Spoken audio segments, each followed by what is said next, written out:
Hey guys, welcome back to We Watched a Movie. I am Mike. I am Jay. And together our powers form a dinosaur of That's man. gay. Yay. A big gay dinosaur. Yay. Do you think dinosaurs were gay? I don't know. Maybe. They definitely Maybe the herbivores. Yeah, there was definitely a time when there was a brontosaurus alone, and he couldn't find another female brontosaurus or a female brontosaurus. No, let's do women. They were female brontosaurus and they couldn't find a male brontosaurus, and they were feeling pretty good. They just bathed in a lake together, and they were like, I just need it right now. So do you think brontosaurus scissored? Yeah, maybe just so. And then Elton John sang somewhere. Yeah, just like two brontosauruses. Yeah, they do move in herds. Yeah, they do. They do move in herds. Lots of we cried. Hey, we missed you guys. It's been a week since we've done this. Mm-hmm. We've been serving jury duty. Yeah, on the latest trial that's taken over. Thank God, I've actually never had to do jury duty. I've gotten summons twice, but I was in college, so I got out of it. Oh, I've never even gotten summons for it. But now that we've spoken to the universe, don't check the mail tomorrow. Now you will. You will be a summon. That's what old Jack Burton said. Don't check the mail tomorrow. Woo! It's good to see you guys. Number one, Duke of New York. Hey, number one. That made me laugh so hard when Dude, I saw that. That's when he got fucking Loomis. At the very end of that movie, he got super Loomis. You know what? You know what he was thinking? He was like, I wish I could have done that to Michael in the fucking movie when he was laying on the ground. If I just pulled out a machine gun. This came out after Halloween too, so he had the Loomis deep inside of him already. And by the way, just so you guys know, today in the first hour of the show, first half, I don't know how long it'll take us. We're reviewing Marvel's Secret Invasions. I keep wanting to say Secret Wars, but that's not what it is. But we're reading Secret Invasion, and then we're going to review Escape from New York, John Carpenter classic that we've never talked about before. Good shits. Yeah, and then finally, we're going to take a look at the Flash reviews and see how we feel about what they're saying about the movie we haven't seen yet. Well, here's a little piece of movie news for you guys. The new Aliens movie from Fede Alvarez got a release date. It's going to be August 16th of next year. It's Disney produced, which is a little scary, but Ridley Scott is producing it, and it's going to be a standalone alien movie that's not going to take place at all in the Sigourney Weaver universe, but it does take place on Earth. So we see what we have. And but you know what? I was going to say I was optimistic because Scott is producing it, but a producing role really doesn't mean shit. They just attached his name to it just to sell it. But Fede Alvarez, though, he's got pretty good track record from Jim's. Yes, I like the way that man moves. Yes, he does good things in the Sacagawea. I can't remember what he did. Don't Breathe, and he did the Evil Dead remake. Yeah. Then he got too big for his britches, and my name is Fede, and I'm a fucking producer now. I don't direct. Fede #cheese Averezzo. No, yeah. Well, the thing is, it's going to be interesting because it's going to be headlined under Disney. So we're going to see what happens there. If they're going to red light some shit. I hope they don't. I hope they just say, let your imagination be your guide and let Fede Alvarez do everything he wants to do. I mean, considering that Deadpool 3 is coming out through there too, and Secret Invasion had some nutsack to it that we did not expect. Good shit. As well. I think Marvel may be realizing it's time to play with adults. Well, we've already talked about it before. It's not, get out of the fucking jungle gym there. Goddamn, you're 15. Grow up. Stop playing with your dinghy. I guess this is growing up. Yeah, I just think it's we've talked about it before. It's not hard. All they'd have to do is make another company and when the screen's coming on, flash Disney real quick, Disney, and then show a brand new company and just have it under the Disney umbrella. Yeah. So they can rake in cash. They could be a criminal underlord. No one would know that they were involved in some high risky ass operations and they were collecting shit like a kingpin, much like our politicians in America. No one would know what they were up to. Yeah. It's not like Disney's gonna go and it's not like people are gonna be in daycare centers and be oh, it's fucking produced by Disney. It's called Alien and it has a person's dick getting eaten off in the trailer, but it's made by Disney. Let's show it to the daycare kids. No, I was a daycare teacher once. I don't know if you guys know this about me. When I was 15, and those kids loved me, but I showed them the Buttercream Gang, and that was even kind of risque. Buttercream Gang dealt with some serious issues, man. Have you ever seen the Buttercream Gang? Maybe. Oh, the Sandlot too. I showed them the Sandlot, which is that's easy. No, the Sandlot's good. How else are they going to know how to pickle the beast? That's a life lesson. You got to learn how to. Even when he brought out the secret weapons, they still weren't good enough. Yeah. What was his name? Benny the Jet Rodriguez. Benny the Jet Rodriguez. Yeah. PF Flyers, man. Yeah. PF fucking Flyers. Right before Jordan, there was PF Flyers. I don't know which ones came first. There was also the Pumps. You remember the Pumps? Those were sweet. Yeah, I always wanted them, but I never got them. But I heard they sucked. So I'm glad I didn't. Yeah, and I never owned a good pair. But I remember like you pump those things up. That's how stupid they thought we were as kids, though. They're like, these fucking kids, they won't know shit. They're like, we'll just give them a shoe and we'll tell them if they squeeze the lip of it, it'll give them more jumping power. And we were out there just fucking. I thought it was to tighten the shoe up. I thought when you squeeze the pump, it tightened the shoe. I thought it was supposed to make you run faster, jump higher, suck harder. No, that's called gay Wheaties. I was talking about the shoe. They've been marketing to children since we were kids. Yeah. Wasn't Caitlyn Jenner on a Wheaties box? When she was Bruce Jenner? Lord. I honestly, I need to watch the Buttercream Gang again. That's a wholesome film. Dude, I don't know. I like that. I like dude, I swear to God, if I was going to watch any kind of those like adventurous like kids thing, I either it's going to be like a Monster Squad, the Goonies, or it's going to be the Sasquatch Gang. Yeah. Oh, that's Sasquatch Gang's great. I love that freaking movie so much. I watched Frailty the other day, and that kid from Frailty was the kid from fucking Sasquatch Gang. The tiny one was the same kid that was like the dork kid from Sasquatch Gang that had. Like, he was videotapes. Damn, I didn't know. Dude, did you? I know, guys. Are sort of guy. We're gonna talk about Secret Invasion, but did you notice that in Escape from New York, there was? I swear, dude, there was one. I thought it was Michael Rooker.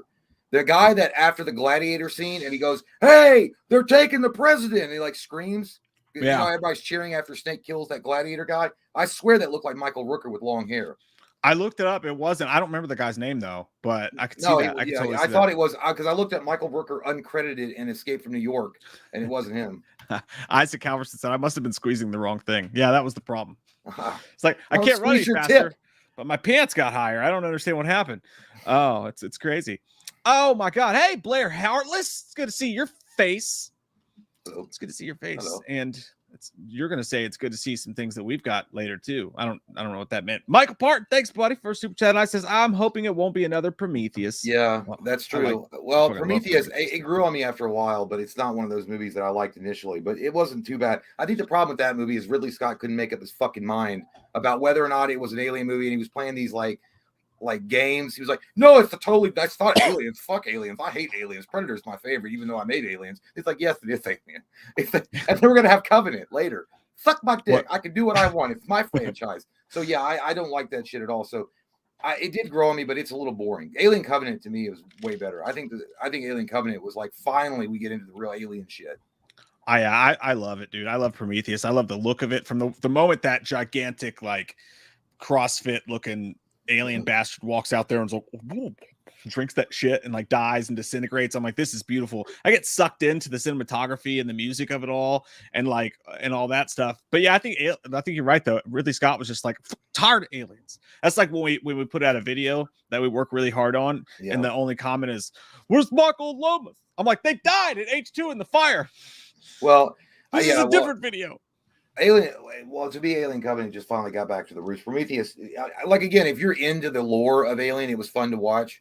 But if somebody just was going in and expecting to see like aliens, like a James Cameron, like badass space, Marines and shit, they were probably like, "What the fuck is this goddamn shit? Is someone supposed to stand up and snap fingers at a poetry reading? What's taking so long? Show me the fucking chest burster." Yeah, I just don't. I don't know. I guess I'm different. I'm different. I don't know if I liked it the first time I saw it though. No, I think it took me a couple the first time we watched it, we were drunk as fuck, and we gave them the worst reviews ever. Oh my God. Yeah, we were like, "What is this movie about? The Constitution?" Yeah, by the mid act, we were like, "This Ghostbuster movie is fucking insane." Where's LeBron? I think we were like fucking 4 pictures in. We were at Movie Tavern, dude. Like you just won't stop drinking. Excuse me, beer winch. I'll have another. Yeah, we were like Thor throwing glasses down. I meant no disrespect. I just wanted another. Sir, it's the previews. It's still the previews. Yeah. Nighttime said, "Where is Warlock actor Julian Sands? They would have found a body if he was Tom Cruise." Oh man, no, that's true. That's sad, man. Mike and actually talked about that off camera last week or something. Julian Sands has been missing since January after he went hiking in the California mountains. I don't know specifically where it was. He apparently was an expert hiker, so it wasn't like he was like a rookie going up there. But they haven't been able to find him. He just disappeared off the map. Plus, he went at a time when it was really a bad option to do it. Apparently, the weather was atrocious. They'd already lost a few hikers and mountain climbers, up to that point. And again, I don't know what happened to him, but in my opinion, he's probably deceased.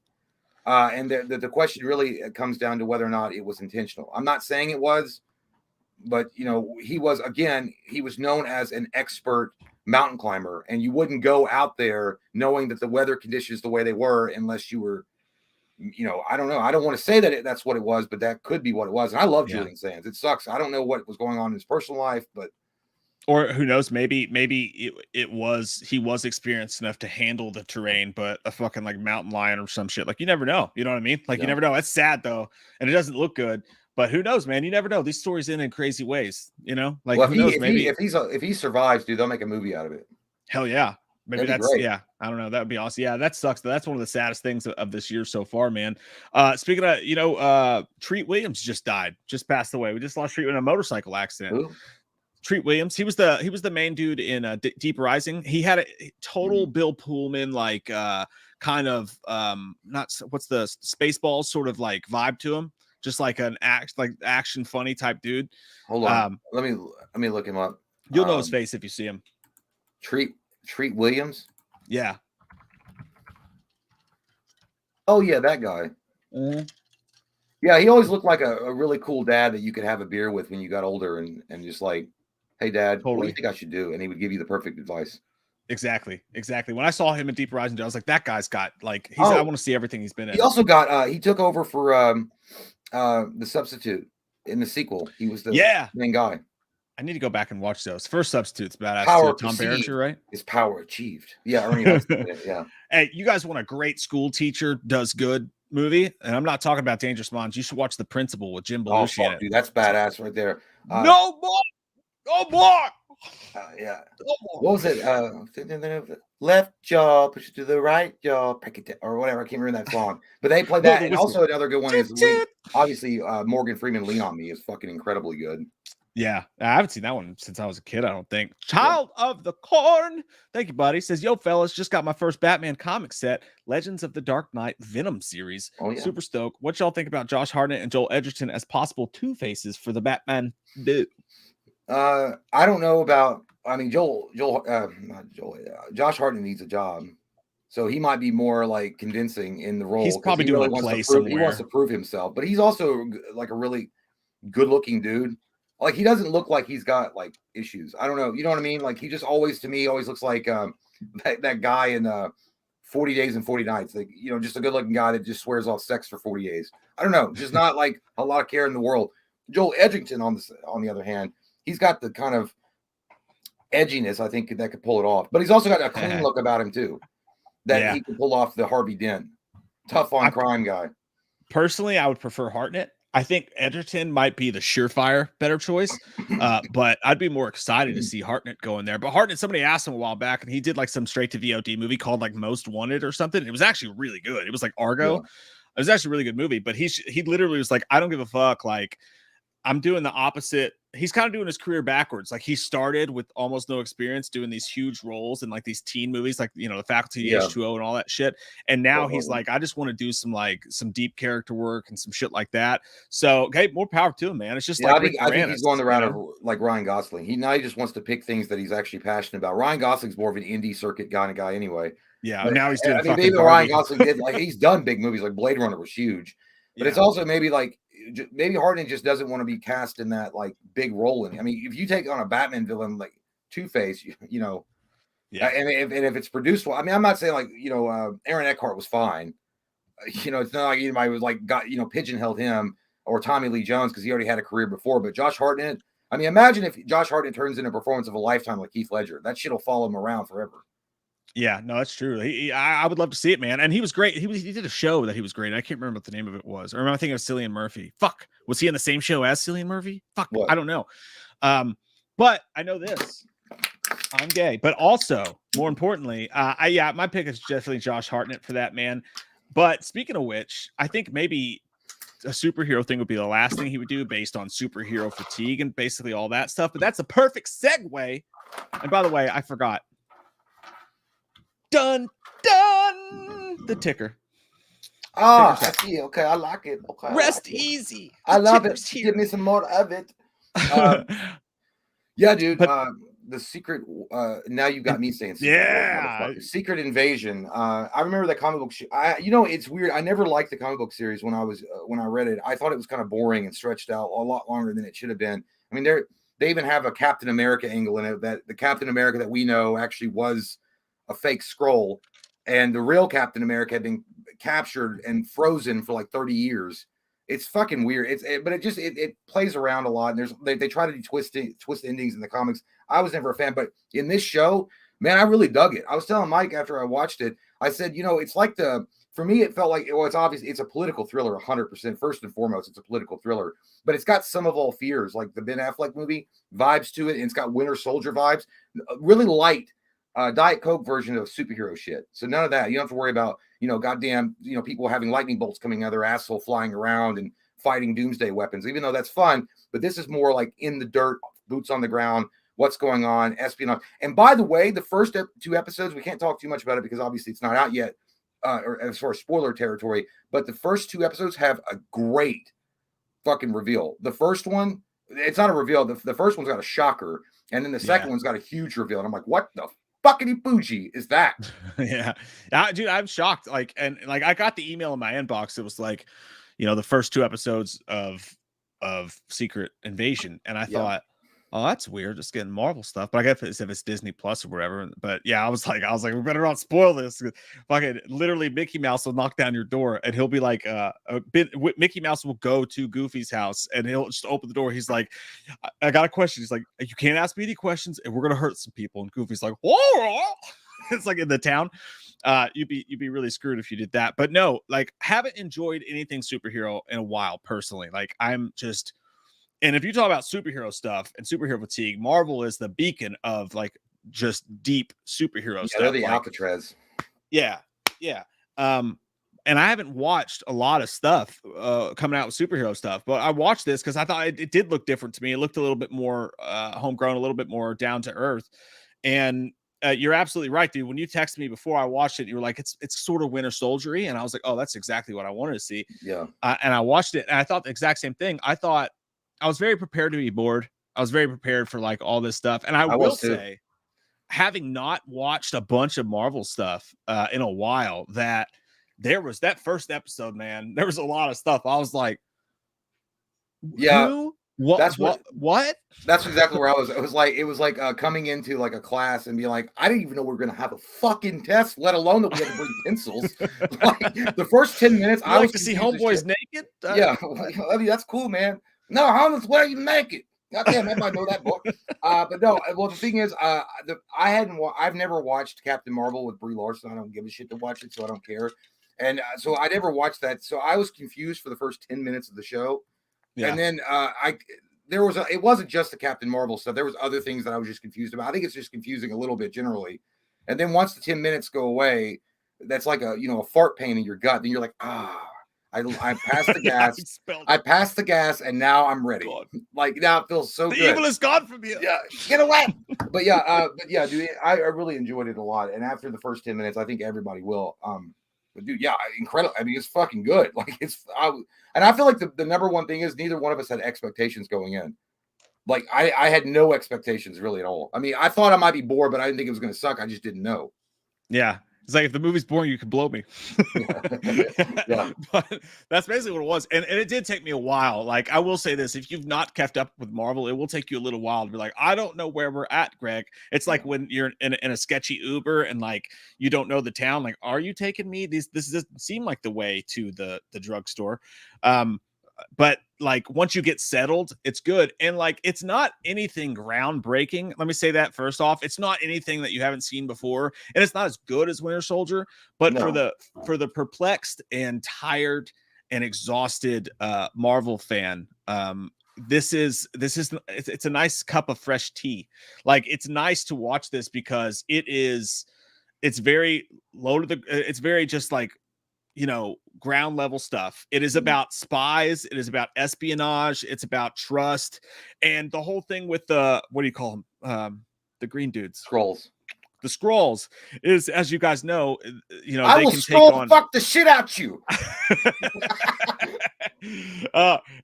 Like they can take on any shape, like any body, not any shape. They can't. It's not like True Blood. They're not become a werewolf and like fuck a duck, but like they can become They're any. shapeshifters. Yeah, anyone. And in a world of like espionage, when you're dealing with that threat and it's infiltrated, and there's a whole lot of stuff going on here where certain people were trying to do the right thing, but in doing so, they let in the wrong people. And there's a lot of political intrigue and stuff. Yeah. It really does have that same feel as Winter Soldier as being low to the ground. And it's a little dark, just a little dark for Marvel. There's some dark shit that careful happens. with the racism here, just because Samuel L. Jackson was in the lead. Calm down there. Holy shit. Oh, by the way, speaking of Samuel L. Jackson, I was gonna like it, but it's a little too dark for me. Yeah, okay?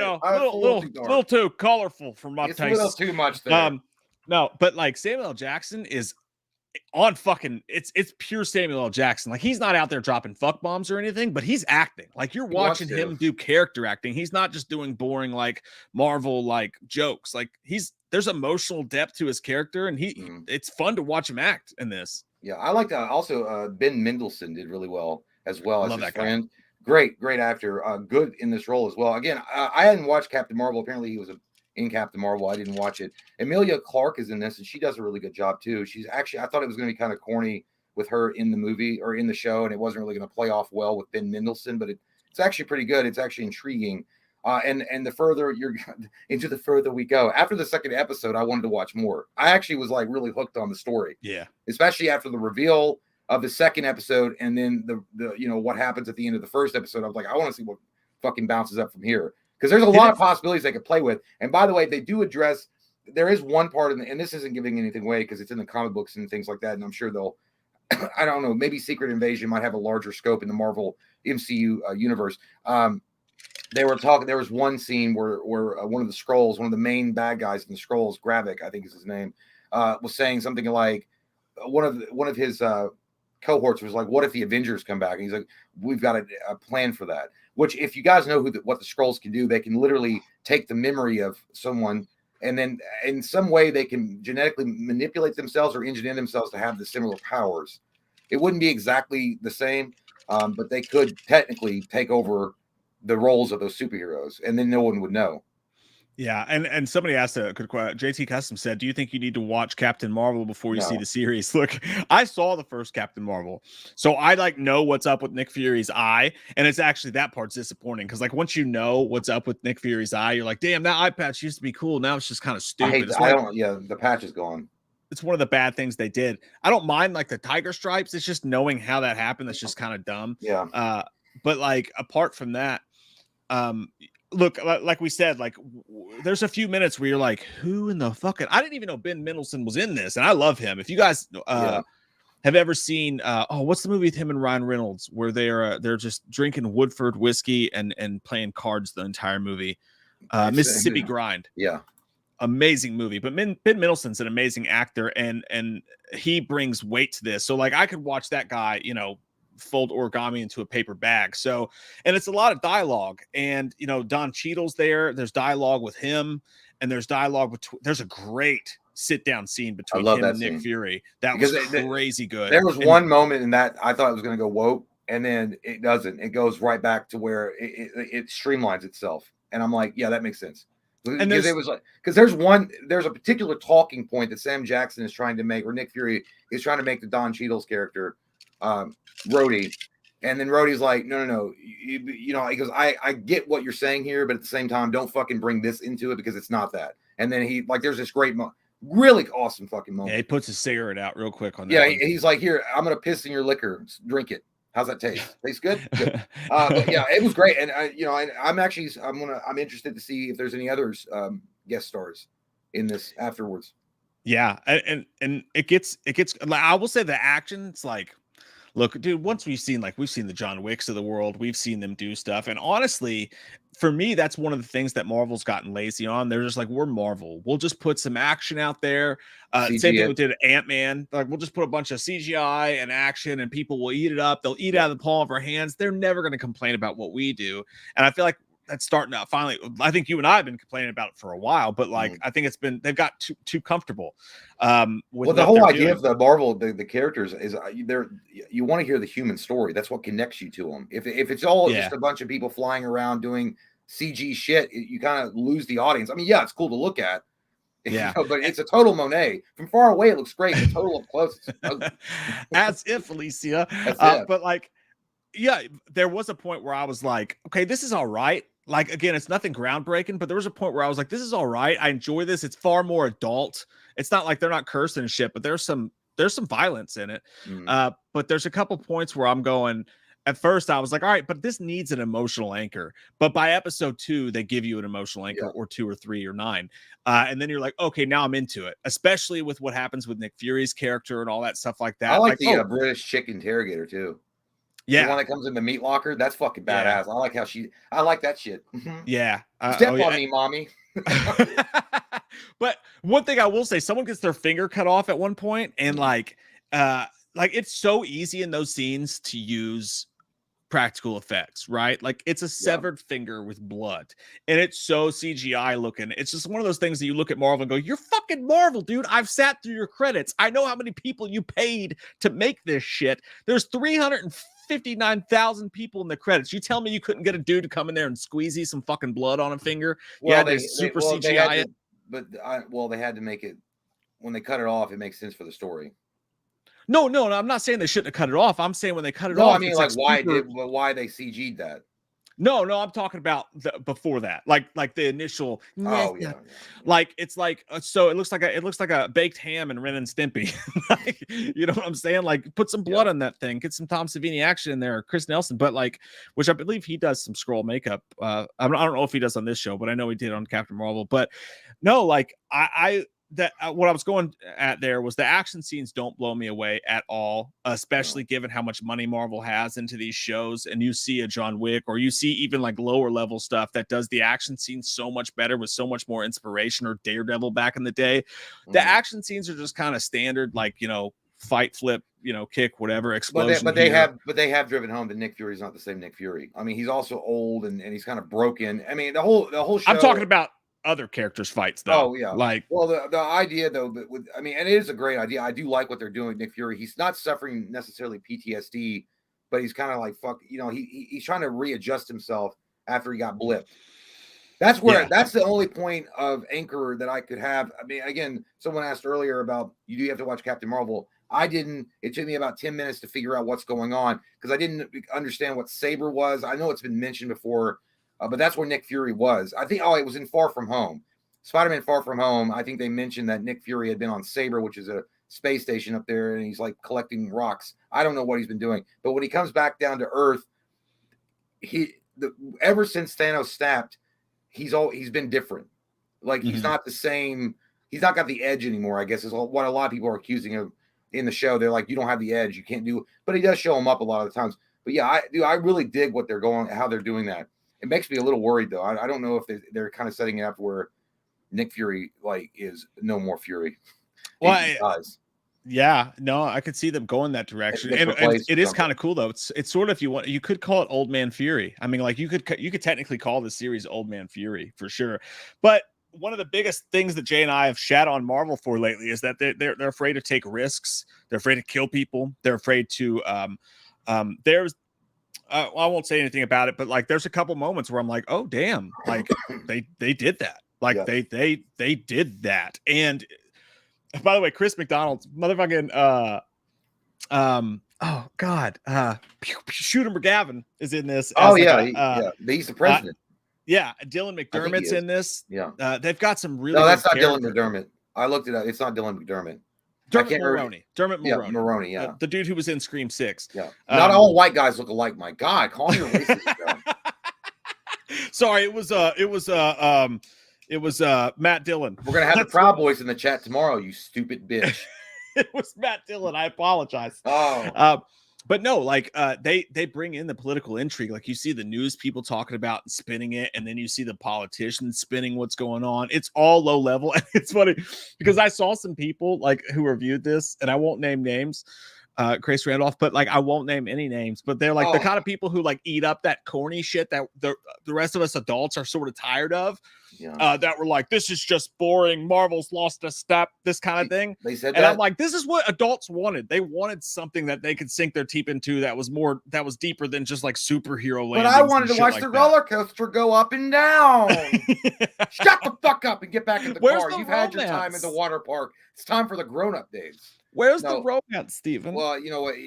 I really like what they're doing with this show, and it doesn't fall flat. To be honest, I liked Moon Knight up to a point, and then it kind of falls flat and gets boring, and it just doesn't really get the same magic that it had. And that was a dark show. Moon Knight actually was pretty edgy for being a Disney show, but this show is actually really well put together. It's really well acted. The stories are really intriguing, and it does play out like a cool Diet Coke version of a James Bond story. Like if it was James Bond Jr., not like James Bond, but James Bond. Remember that cartoon show, James Bond Jr.?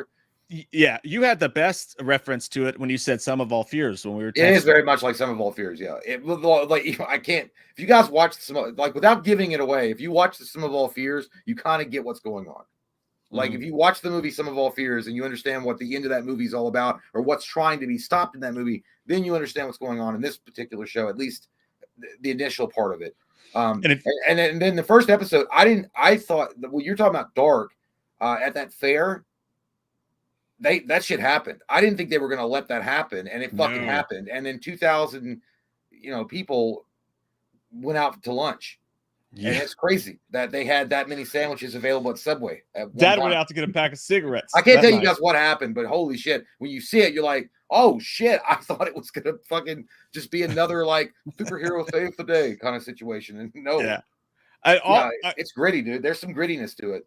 A little bit, yeah, and there's nothing crazy, but like for Marvel, yeah, there's definitely a Marvel grittiness here. And if you like some of the political stuff that was going on in Civil War, or like some of the Hail Hydra motherfucker shit that was going on in Winter Soldier and stuff around that time, then this is kind of for you. A lot of conversations in dark bars, a lot of drinking going on, a lot of I'm gonna need some fucking. Dude, I really wish Logan was introduced.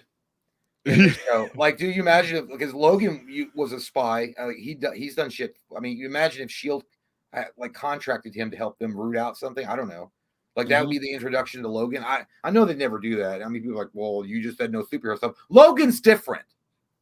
Logan's allowed to have superhero things because Logan like smokes a cigar and drinks beer, and he don't give a fuck, and he wants to fuck Jean Grey. He don't care if Scott Summers that's your girl. Okay, someone has come along. Someone has come along. I will say, at the end of the day, ever since Star-Lord said, "Open the fucking door," Marvel's got a little bit more balls on them. Yeah, they're starting to listen. Good for you. Good for you. You're doing something there. Yeah, and I think this show is like they don't go there, but like it's a show for adults. Like your kid's gonna be fucking bored watching this show. 100%. Like you know what I mean? Grace Reynolds gonna be bored watching this show. Yes, she's like, I didn't think I was watching Matlock. I thought I was watching a cartoon. What the hell is that? Perry Mason. Yeah, but us people who are sort of jaded at this point with like the Marvel like woo sprinklies are actually gonna again it's not Nightcrawler starring Jake Gyllenhaal or anything like that. It's not a James, it's sort of James Bondish, but like it's not anything crazy, but it is far more adultish and interesting and thought-provoking than anything I've seen Marvel do in a little while. So I the first 2 episodes is all we've seen. I'd probably give it a 7.5. I give it an 8. I do like it a lot. I think it's like, and again, the Sum of All Fears, The General's Daughter, even Swordfish, like those types of espionage movies and thrillers where you don't really know what's going on, but then when stuff started to get revealed slowly but surely, and they're doing a good job of pacing it.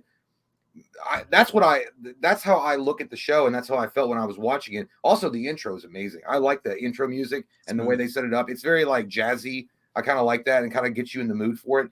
A lot of people like the Jessica Jones on Netflix. It's very much a detective story as well. So there's like a detective element to it.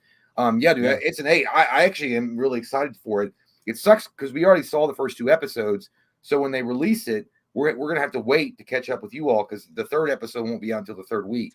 Well, hopefully they'll keep those little inbox treats coming. No, they don't give. They give you the first 2, then you have to buy, motherfucker. We get you. Not in my experience. You have to buy. But yeah, that's our view of Secret Invasion. And I will say this, I'll continue to watch it. So like if you know me and how I feel about Marvel, if I'm going to continue to watch it, then that says something right there. I even like checked out of like Moon Knight and never even checked out the Jeremy Renner Hawkeye series. Well, I didn't watch that. I didn't watch that one. I watched the Moon Knight one, but I didn't watch. Which is crazy because I love Jeremy Renner. But like, yeah, no. So yeah, I would honestly recommend it, even if you're a little sick of Marvel. Don't like set an evening to be blown around it. Like it's not going to blow you. It's not going to blow you away. Jeff Bridges blown away. But I feel like you would enjoy it, even if you're a little sick of it. You know. Well. Yeah, it 100%. I think that anybody that's looking to watch like a more of a grown-up, a mature version of Marvel, a Marvel story would enjoy this show. And that's what I mean. You know, people that like graphic novels or something like that with a little bit more of an edge to them. Yeah, I think it's your. I think it's your show. Dude, did it feel to you like the second episode should have been the first episode? The second episode explained all the questions I had in the first. Well, I think they needed the first episode for the ending. Yeah, but that train ride, I was like, oh, they give you the mother of exposition. The mother, by the way, of the person in the first. I thought she was gonna. She looked like a fucking Karen, dude. Like I didn't like her face. I know they were trying to go for the sympathetic thing, but I was like, fucking shut up. Oh yeah. Do you know who I am? Do you know what I've done for this country? I did my best. I hated that woman. I don't know what it was. It was just her face. You know what I mean? Like you ever have it happen? Like when they're trying to have a very emotional scene, but it's just the actor or actress and their face. Yeah. It's like, I don't fucking care what happened to you. I hope you got goddamn hornets between your toes and they stung you. Yeah, she looked like that lunch lady in the line when you dropped your lasagna, and she looked like a thinner version of Matilda's mother. I can see that for sure. But that's our view of Secret Invasion, guys. We both recommend you check it out. Have a good go of it. If you're still paying for Disney Plus, you might as well stick around in. Blake Corley says, hey, you guys. Hi. Hope you all are having a great day. I just brought my dream car, a Nissan Skyline. Get titty Richard. Yep. Can I get a Loomis Wahlberg for some words? Well, congratulations on your dream car, man. That's awesome. I'm glad that you got a Nissan. I hope you enjoy it. You know, I don't drive a car anyway anymore. I just run. I just jog because I got to get my abs in shape because I'm doing the Fighter 2 later. And I don't drive cars anymore anyway because I lost my license. Because as you know, back in the day, I curb stomped a Puerto Rican. But at the end of the day, I'm going to pick. Goddamn, just throw yourself under the bus, you stupid asshole. If I'm going to pick Nicole up in something, it's going to be a Skyline GTR. That's what it's going to be. It's going to be a fucking Skyline GTR. And we're going to outrun the wind. Dr. Loomis, we're going to outrun the wind in the Skyline GTR. Yo, why don't you outrun your sobriety? You're doing a good job. How about this, Blake Corley? Instead of buying a goddamn Japanese car and thinking you're so goddamn fresh and fly, you're driving around in a Japanese car. What do you think you are, Vin Diesel? You're gonna go rob a goddamn bank and eat a sandwich without crust. Buy an American car. Uncrustable the best. Shit. Oh, it's your dream car. Then go live in Japan. Go do kung fu, you asshole. Shut up. Oh, yeah. Is Nissan Japanese? I always thought that if Loomis was like real and like he woke up out of a cryogenic freezer and then he was like because he went in the cryogenic freezer earlier when America was different, and then he woke up. He's like, "Made in Taiwan." What the fuck? Like a battery. But is Nissan Japanese though? I just looked it up. I think it is Nissan is Japanese. Is it California? No, Nissan's Japanese. Japan, California. No, Nissan's Japanese company. Oh shit! I was just thinking Toyota. No, what was it? The movie? Oh, it was Back to the Future. I think it was part 2 where Doc was like talking to Marty, and he's like, "Well, here's your problem. It says made in Japan." He goes, "What are you talking about, Doc? All the best stuff is made in Japan." He was like, "Great Scott." Oh yeah. Shit! Fuck, Christina Why did I say Christina? I've been very Who you dry. cheating on with? I've been sober for a little while, so I just had my first cervezas in a little while. So I'm a little bit tipsy. Sinister Creation says less than a month until Mad Monster in Phoenix. World premiere of Dylan's New Nightmare with Miko Hughes and David McRae as Freddy. I'm pumped. I'm glad you are. Jay's boycotting it. He said, "I'm not seeing that." Like, I'm gonna go watch a movie with a bunch of fucking shadow footage and shit. Let's make sure that we got the footage of the shadow crossing the wall. Make it look like Nosferatu in 1920. No, actually, Dave is an awesome guy, and yeah, I've seen the trailers. It looks good.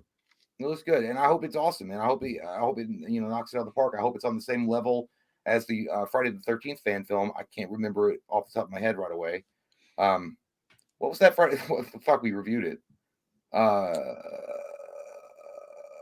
What the fuck was it, guys? You guys know what I'm talking about. The really popular Friday the 13th movie. They also did a sequel to it where it's in the snow. Womp Stomp. Oh yeah, Never Hike Alone. Never Hike. Yeah, I hope it's Never on Hike, the same level. Or the right-wing version, Never Hike with Gays. Well, that's Be very careful. It's on the DVD. Yeah, it's 100%. But yeah, I hope it's great, man. And like I said, Dave's an awesome guy, and Miko Hughes, I don't know who he is, but he did say girls have vagina, boys have wieners, and that was the only thing I really know him from. Oh my God, that was him! Holy shit! I think it was him, wasn't it? I could be wrong, but I think that was Miko Hughes. I think it was. I think it was. Yeah, it was him because he was in New Nightmare. Yeah, that checks out. Holy shit! Yeah, no, I saw the trailer for that, and it's funny because I was doing a video and I had a whole thing on that, and the video just got too long, so I decided I needed to take it out. But like, I don't think we've talked about that, but that trailer does look great, and it's a great idea. And McRae's fucking, as you guys know, he's a professional voice actor, so I have no doubt in him doing that. And the makeup looked amazing. Yeah. So fucking, so what he did with Black Christmas, they're gonna blow that shit out of the park. He's got film experience because he did that the thing for he did his own movie for Black Christmas. The Black Christmas, It's Me Billy was the name of that. It's Me Billy. Yeah, and who would have thought Dave was racist? But I mean, apparently it is a Black Christmas. But it's unfortunate. We've talked to Dave several times. Like, you got to get that under control. Professional help, sir. Okay, you might not have been at January 6th, but in your heart you were. I'm kidding. Dave's a great guy. He's fucking I actually don't give a shit about footage of Dave McRae on January 6th. Yeah, we were actually going to have a live stream with him. He was like, can't. Burning a flag on the Capitol. Nancy Pelosi's death. I just took a big shit on it. Have you guys seen Nancy Pelosi anywhere? I'm trying to find her. No reason. Punch that fucking chicken box in the face. No big deal. You know what they should do? They should have Nancy Pelosi and who's our stupid ass fucking senator? Mitch McConnell have a gladiator match like in New York. Turkey neck. Yeah, they should have a chicken fight between those two fuckers, and whoever wins gets control for 4 years. Honestly, I'm down for it. I would watch the shit out of that.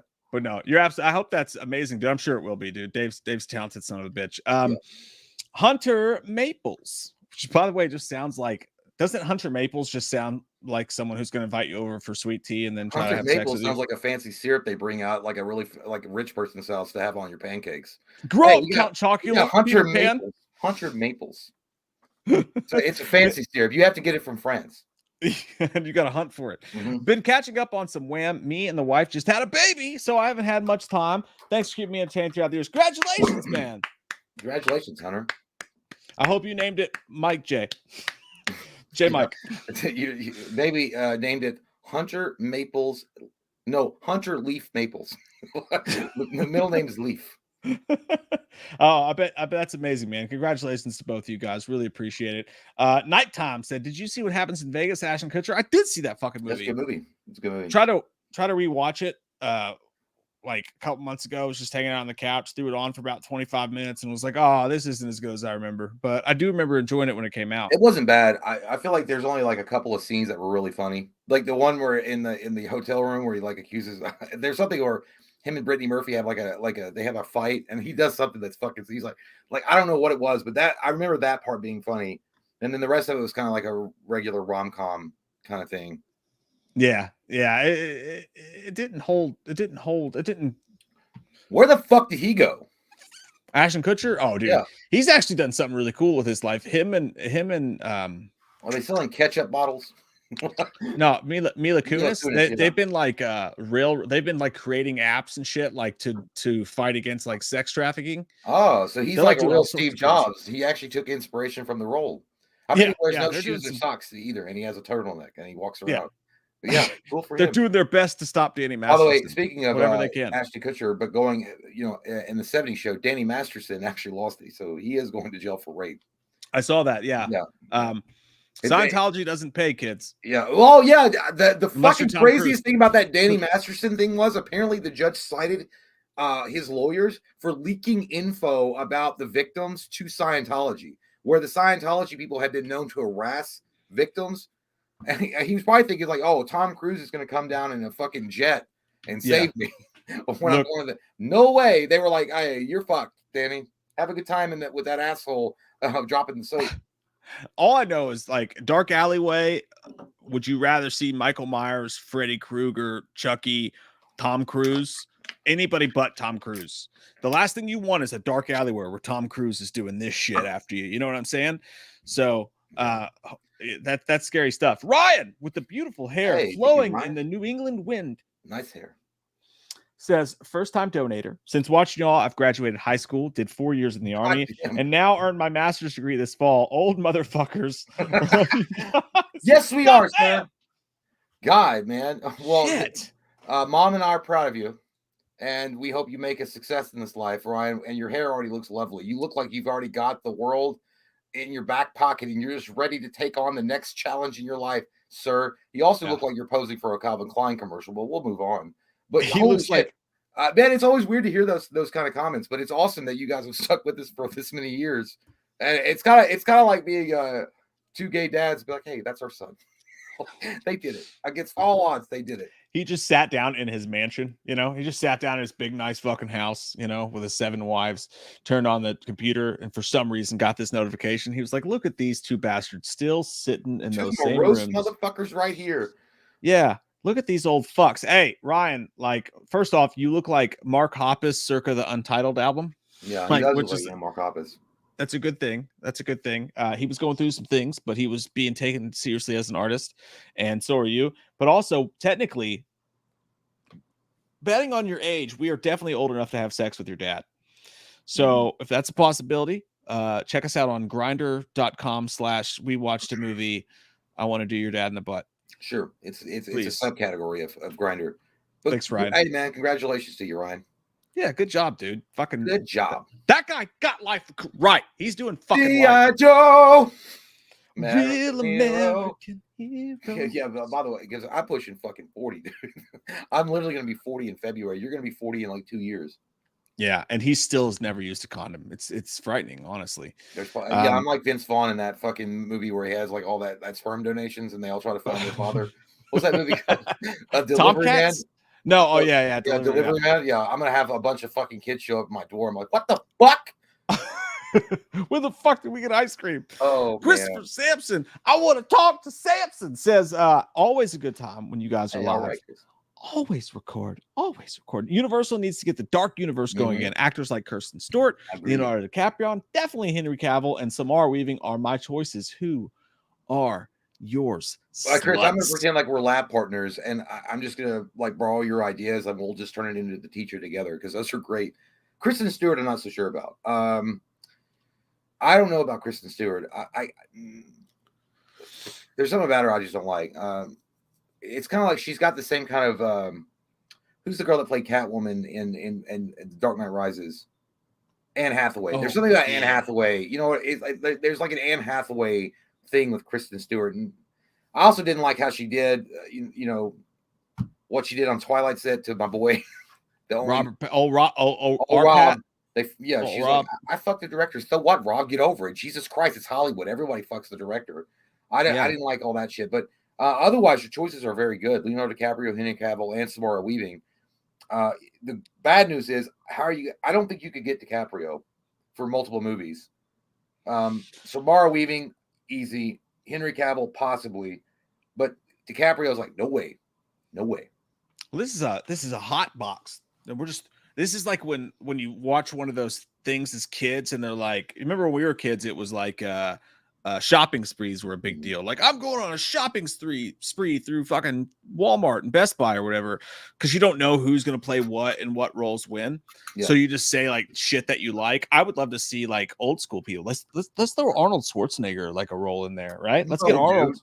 What are you gonna, like old muscle titties? Like, what are you gonna do with him? What are you talking? Arnold Schwarzenegger is a good dramatic actor. I don't know what you've been smoking. Yeah, he could be Frankenstein's monster. He could work. He could be tons of things. Like Arnold Schwarzenegger's not done acting. Arnold Schwarzenegger, Stallone could still act. You could throw him a role in there. Al Pacino, some old school dudes, like some periph characters. We're talking about Christ, dude. I know I love all those guys, but it's like going to the nursing home and being like, "Hey, you guys want to be in a fucking movie with all this action sequences and stuff?" Yeah. I like that guy. He used to be my favorite actor, but even though he's 97 years old, he had a kid recently. Old people give the best acting performances out of anybody. They're doing like I'm a great grandfather. Well, you want to hire Harry? I remember when the wheel was invented. One Direction. One Direction. I'm telling you, it wouldn't work. You got to get like at least. They're not gonna have any old people in the movies. What? They're not gonna have anybody above 25 in the Universal monster movies. You could have like. You could have like Pacino being an aging Van Helsing, and then they have DiCaprio as his young apprentice who's going to take over, and then Van Helsing dies in the movie, and now the new Van Helsing. But it's still it's all fans, it's pandering. But I would say this: if you had to be serious on it, who you cast in the Universal monster horror, who you're going to cast in that shared universe? I think they had a great start with Tom Cruise, but unfortunately, The Mummy sucked. And it failed. Yeah. But this is what I'm saying. You gotta get a power actor, dude. What about Brad Pitt? He's not fucking touched it yet. He's already like all we're gonna think is Interview with a Vampire if you throw Brad Pitt in there. I'm not saying you couldn't. I'm not saying you couldn't. He's not gonna play. I'm just talking about actors I'd like to see in it. And I don't know, something about Universal monster movies coming back to me screams, let's get some seasoned folks in there. Because they look like Universal monsters now in there. No, because like fucking how old was Bela Lugosi in some of those movies? You know, Bela Lugosi was but he also was playing an aged, decrepit Dracula. Yeah. So is Dracula going to be like Renfield Dracula? Fucking Nick Cage just did one as the old crusty. If you had to cast a new Dracula, honest to God, dude, who I would cast because I don't think he gets enough credit. I don't think he actually. The guy that played Ronan in Guardians of the Galaxy, give me that guy as Lee Pace. He's looking kind of old. No, he's not. He looks fucking great, and he's also only like 45 years old. He's not 87 like fucking Pacino. He's getting up there though. He's in a show right now. But Lee, I'd fucking watch Lee Pace do anything. I'd watch Lee Pace play a woman in a porn I watch. Let me look up Lee Pace and how old he actually is. All right, I'm gonna say Pacino. 46. Lee Pace is 44 years old. Fuck, I was close. Versus Al Pacino, who is barely his dick still works. I didn't say he had to play a teenager. I just said like people I'd like to see. 83 years old. Holy shits! And he's still acting. I know. Why can't he be in a movie? My point being is you got to have like a youngish or at least middle age. I didn't say you couldn't. I just said people I'd like to see in the movie. God, you're so ageist, especially for someone getting up there yourself. I'm only 40, bitch. Stuck my old fucking cock in your mouth. Greasefold, speaking of sticking things and things, says $65 to get my license renewed. What the fuck? A JIP. Yeah, you got JIP, dude. I've never even heard of such things. How many DUIs did you have? Holy fuck, dude. No, he had unpaid parking tickets. Yeah, I think for renewal on ours in Kentucky, it's like $20. Oh, it used to be. I think it's getting 18. Up there now. Yeah, well, now you have to go to Frankfurt. You can't even do it locally. You got to go to the big city or the big shitty. You must have $65, dude. Holy shit. Yeah, where do you live? Well, the cops aren't allowed to arrest people anymore. They got to get their money somehow. I know what I'm saying. Nighttime said, gotta watch The Flash for The Flash. Tee-hee. Gonna watch The Flash for The Flash. Tee-hee. Oops. Oh, you're not gonna do that. Don't lie. I got my ticket. I got my ticket for tomorrow at 3:40. I'm not. Yeah, and I had to order. I ordered it last week. And I'm sure no one's gonna. I'm gonna go to my local theater, but I ordered it early. There's no way the majority of people are going to see it for fucking Ezra Miller. No fucking way. No, they're not. 100%. We'll talk about that as we go. But yeah, maybe his cult members out of Utah might show up. Yeah. Oh God. Yeah. That's fuck. No, man. Did you see him show up on the red carpet? By the way, no.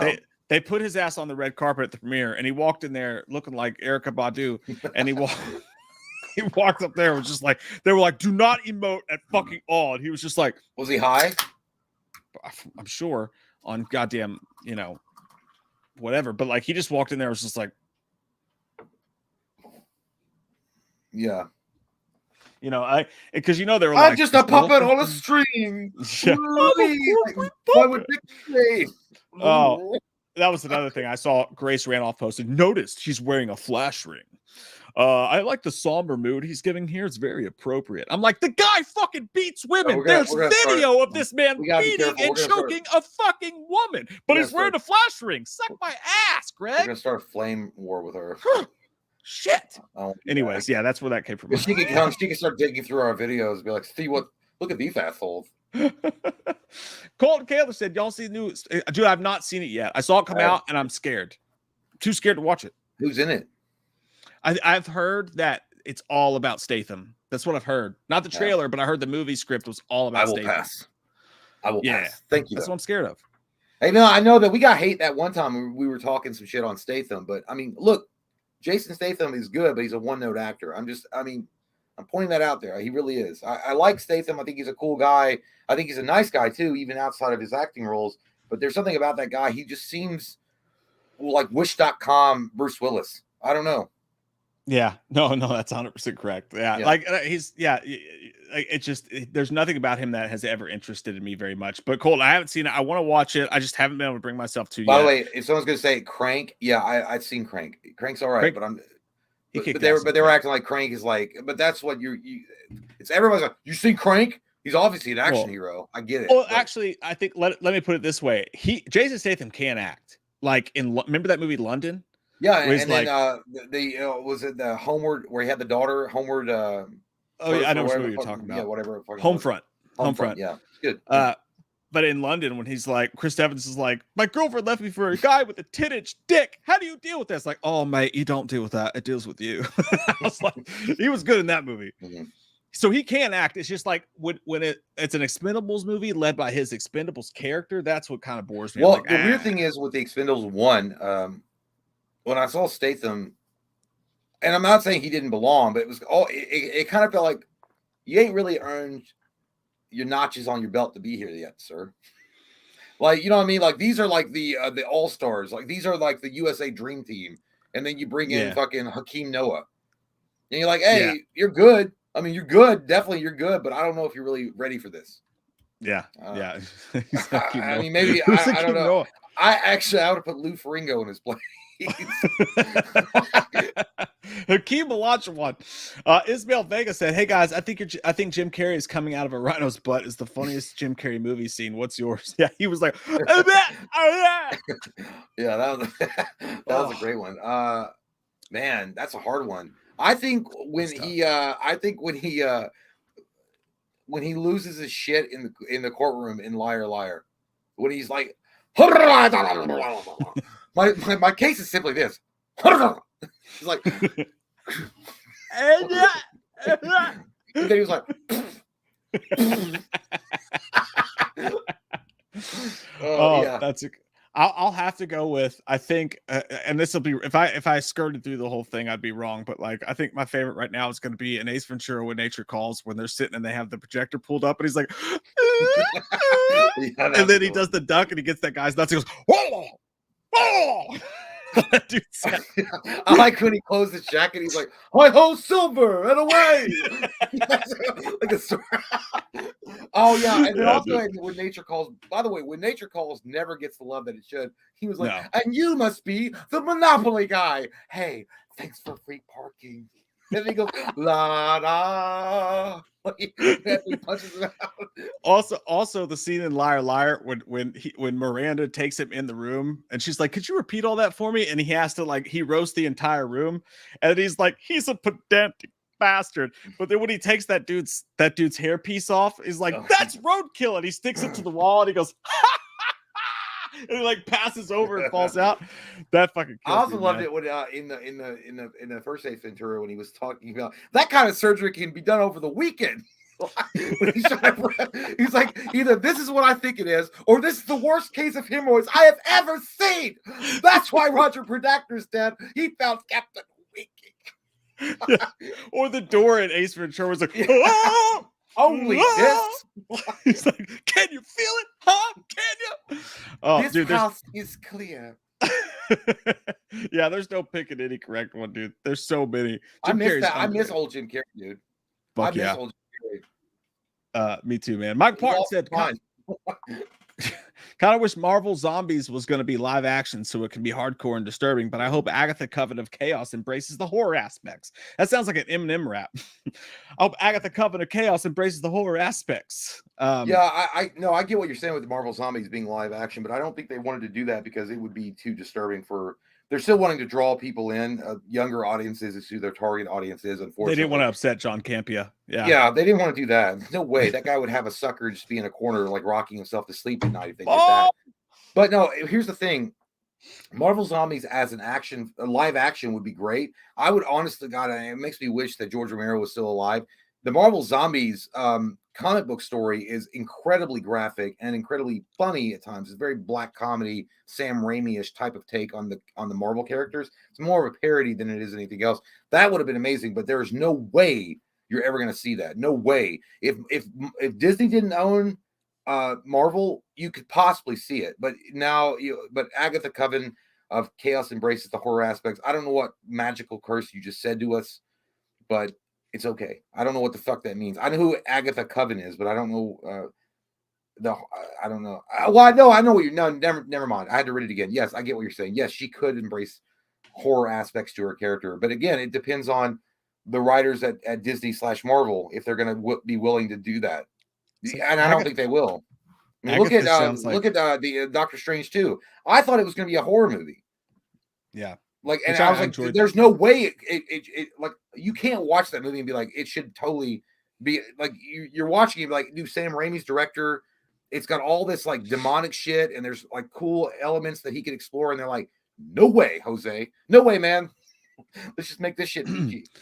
Yeah, Sam Raimi got as much scooted through them. He spread them butt cheeks as far as they would go, for sure. But he left his mark though. Agatha Coven of Chaos just sounds like someone I slept with in high school. I don't know, like an older lady I slept with in high school. She listened to. He was a skater boy. She said, "See you later, boy." Yeah, sounds like one of those older ladies who took advantage of me when I was a sexy 17-year-old. Did you ever feel like Avril Lavigne was hot? Every day since I saw her for the first time. Do you feel like she was hot when she first came out with Skater Boy? Or do you feel like she was hotter when she came out with like, hey, I don't like your boyfriend? Was she hotter then? All I know is that there's a lot of tally marks on the wank wall. I always thought she was cute, but I wonder, like, do you think she was hotter pre-pop punky? She was always pop punk, but like super pop punk after her first song. Yeah, there was a moment when she came out with some sort of like Japanese type of like sexy, super sexy video where she was like redoing her image, and that was probably like the ultra. But yeah, I've always been an Avril Lavigne guy until she started she left Derek Whibley from Sum 41 for Chad Kroeger of Nickelback. That definitely took her down about 7 to 19 points for me. Dick, I bet he's got a huge, massive like hero dick. Yeah. And a hero. That's why I wrote that song. He's talking about wiener. Bryce Russo. Thanks, man. You sound like, by the way, that name sounds like somebody that Jean-Claude Van Damme would fight at the Kumite. And next, Bryce Russo. It does. Russo. It also sounds like a shady like banker that was dealing drugs behind Steven Seagal's back, and like that was friends with Seagal. Now Seagal has to take him down. That friends, Bryce Russo as well. Bryce Russo. Hey, Mike and Jay. God damn. Do you like Titanic? I know it's really long, like his cock, but I feel James Cameron can't fail, and I'm a fanboy. He just knows how to touch your soul and cock in his movies. Take care, guys. Hey, I'm a big ass fanboy of James Cameron myself, and I like Titanic for the sinking scene. Like, I thought it was really incredible to watch the sinking scene. The movie was good. I remember people like crying and Celine Dion in the song, and it was on the radio for like 100 fucking years. You couldn't get rid of that goddamn song, no matter where you were and what station you were playing it on. You could be on a classical music station, and Celine Dion would snake her way onto that fucking thing. But at the end of the day, I think it's like obviously the movie isn't a fan favorite. I mean, it made billions of dollars. It's like what, third most I mean, James Cameron beats his own It's up fucking there. record. Like he released Avatar 2 and it beat his own fucking record. James He beats Cameron, his own record like Ezra beats women at karaoke. yeah, James Cameron is in literally in a league of his own. Mm-hmm. Like, Wow. yeah, 100%. But again, I'm a fanboy of Cameron, not a fanboy of Titanic. I do like the sinking scene, and I think I liked it so much because I marveled at the idea that they literally built the fucking thing. It wasn't just like, I mean, they literally built the ship, and then they sank it. That's fucking incredible. That's crazy. Yeah, I've never liked Titanic ever. I saw it when I was like 16 and I was just trying to get some tongue action. And I did. And What that was his was name? like Greg. Oh, okay. His name was Greg. It was actually my dad. It was my own dad. Oh, I was like, Dad, can you please take me? where are you from? Kentucky checks out. It's like I promise if you just buy me some fucking Sour Patch Kids, I'll let And you. I won't tell anybody about this.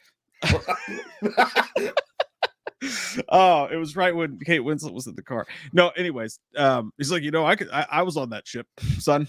I was on that ship. You want to know what it was like? Yeah.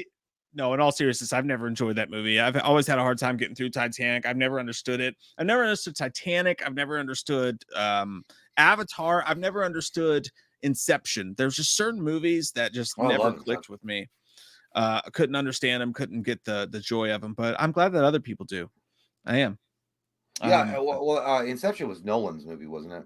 Yeah, it was. I'm just talking about like blockbusters that everyone loves that for some reason you liked, I just cannot. You liked Interstellar, didn't you? I did like Interstellar, but I'm super into that kind of shit. Yeah. The problem with Interstellar is it got too confusing when they went to the fourth dimension. Then I'm like, what the fuck is going on? But it had such an emotional pull to it. No, I love the emotional. It stayed human, but when he was like where he was like in the library and he was like punching the walls, I was like, what the fuck is going on? Yeah, is this motherfucker in the bookshelf? What's happening here? That guy tripped acid. Like you don't know where he is. He's floating. Yeah, he's floating in goo. Exactly. I'm gonna answer this, and then I gotta fucking pee. My dick hurts, Jay. It hurts, and you're not in the same room, so I can't put it in your mouth to make it feel better. So I bite it off. I feel like Andy Dufresne. Anything you put in my mouth, you got to realize I'll bite it off. Suck it or I'll break it off. The sisters got him that day in the laundry room. Beat Butters II says, just got out of the hospital. I cut my forearm. No, I cut my foreman. Had to get 15 stitches. God damn, man. I have mental health treatment, so I'm cool now, and this treatment is helping now. Thanks. P.S. Dinosaurs were definitely gay. Yes, Butters. Well, he's also got the Brontosaurus there. I feel like the herbivores probably were, but we don't know. But I hope your arm feels better, man.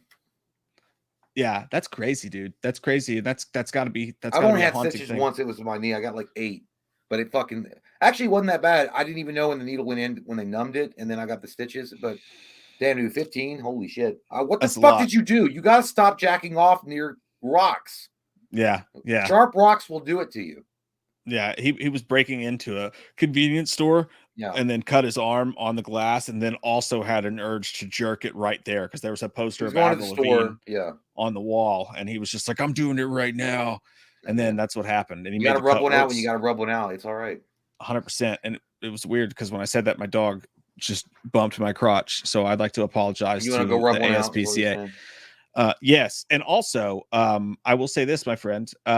If you guys missed it earlier in the show, we pretty much opened the show with a very deep conversation about if were dinosaurs gay, and then talks about how if a female brontosaurus was alone in the forest and there was no other male brontosaurus, but she was feeling particularly horny that day, if brontosauruses could lay down and actually scissor each other. And then Jay and I walked up and we're like, they do move in herds. And that's just in case you guys missed it. That would be the opening of the fan film that we would make. I feel like it was the peak of our channel of 12 years of Wham was that conversation personally. Right. But no, dude, as Jay said, I hope you heal up well mentally and physically. I know that shit's hard, but hey, dude, chicks take scars. Yeah. You know? Now get back to work. Time's a wasting. Be careful where you jerk it. Don't go jerking it around Superman's isolation cabin. Space of what does he call it? The Fortress of Solitude. Yeah, a lot of icicles. That was a dumb joke. All right, I'm gonna go pee. I know where we are if you gotta go pee. Okay, I'll be right back. We're on Dan Beecher or Becker, or however you want to say it. Dan says, have you watched The Last Shift? Watch it for the first time last night, and there are terrifying moments. Yes, I do believe that we watched it, and actually, I think we did a review for it. I remember being terrified. I remember a little pee coming out a few times. Definitely a fart that I thought was a fart that turned out to be some um, poop. But yes, it was definitely a good movie, and it had some very scary moments in it. But it was a good story too. I think it got a little weird at the end, if I'm not mistaken. But yeah, it's good. I think it's on. Where can you watch the last shit? I don't know. It's on one of the multitude of paid sites. You'll just have to go through because we all own like 55 fucking subscriptions. I hate that shit, by the way. Oh my god. I mean, we got Netflix, HBO Max, or now called the Max, Stars, Paramount Plus. Holy shit, I hate it all. But anyway, but yeah, I've seen it. It's a good movie. It's a good movie. Very, very scary. Jack Ryan Boyd says, "God damn, you guys really are just Wayne's World." I know. It's really terrible how much we copy Mike Myers and Dana Carvey. We're just assholes that have no original thought or idea. And that's just what we're doing. We're just hanging out in our mom's basements, just talking to you guys because we're fucking bored and have no lives. And we also have no friends. So, yes, exactly like Wayne's World. So, thank you for noticing, Jack Ryan Boyd. We really appreciate that. Lightning Ghost, thank you for the $2. It was highlighted one. You did 1 and 1, but thank you, sir. Lightning Ghost. I don't think you get around very subtly, do you? If you're a lightning ghost, I mean, you just see a streak of anyway. Bronson Right Wolf. Dude, I wish Bronson Right Wolf the third is what you should have on there, but it's cool either way. I like Michael J. Fox as Stuart Little. Other than Back to the Future, what is your favorite Michael J. Fox movie? That's a good question, man. Um, other than the Back to the Future movies, dude, there's one movie, and I can't fucking think of it. I don't know why I can't think of it. He was like a business guy. What the fuck? What? Hold on. I know I'm cheating, but just give me 1 second. God damn it, Michael J. Fox. And it wasn't. There it is. There's two, and the secret of my success is what I was thinking of. But yeah, dude, Teen Wolf and the Frighteners, 100%. But if I had to pick between Teen Wolf and the Frighteners, it's Teen Wolf. But yeah, that's exact. For me, Michael J. Fox is always going to be Marty McFly, but I also love him as Teen Wolf. So it's that one. It's Teen Wolf. Sean W123 says, been watching these COVID live streams and LOL between Jay's always lagging out, Mike's hair streak. Thank y'all for entertaining me during summer school. No problem, Sean. No problem. I got that dial-up shit, y'all, and I'm happy to entertain with my anger. And I don't know what's going on. Mike constantly gets his hair combed over. I don't know what the streak was going on there.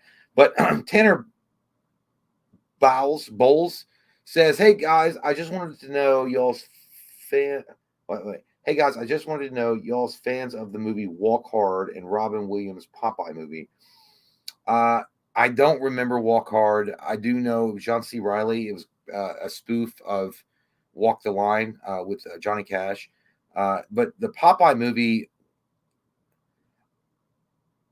when I was a kid, I liked it a lot. And then when I watched it later on as I got older, I was like, what the fuck is this?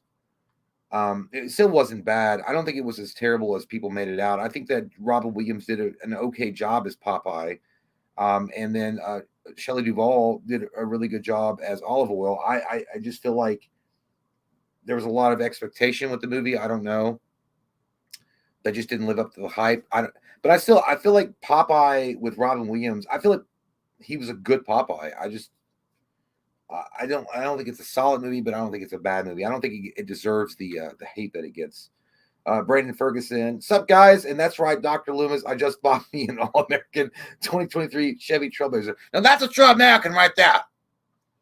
That's an American. Brandon Ferguson. God bless you. And God bless the USA. Go about your day.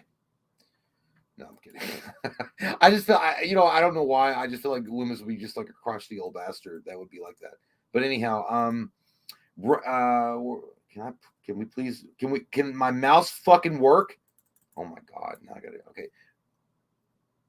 Bronson Wright Wolf, once again, thank you so much, sir. Says, have you seen One Flew Over the Cuckoo's Nest or The Last Detail? If so, what are your thoughts on these movies? Jack Nicholson is in both of them. Yes, I have seen One Flew Over the Cuckoo's Nest. I've never seen The Last Detail. One Flew Over the Cuckoo's Nest is a goddamn cinema masterpiece. I love Jack Nicholson in that. I think in that movie you see the range that Nicholson has as an actor. Not only do you see the more crazy side that he usually showcases in a lot of his movies, but you see a lot more of the dramatic side to him. That movie, I remember, was first introduced to me in a classroom. I never heard of it before. I think I was in like 8th grade or maybe a freshman in high school, and we watched that movie. Incredible performance.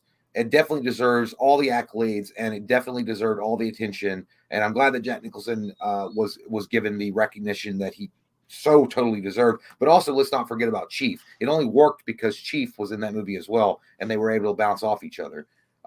It's extremely, and it's so sad. And Nurse Ratched, the villain of the story, amazing acting by her. Incredible movie.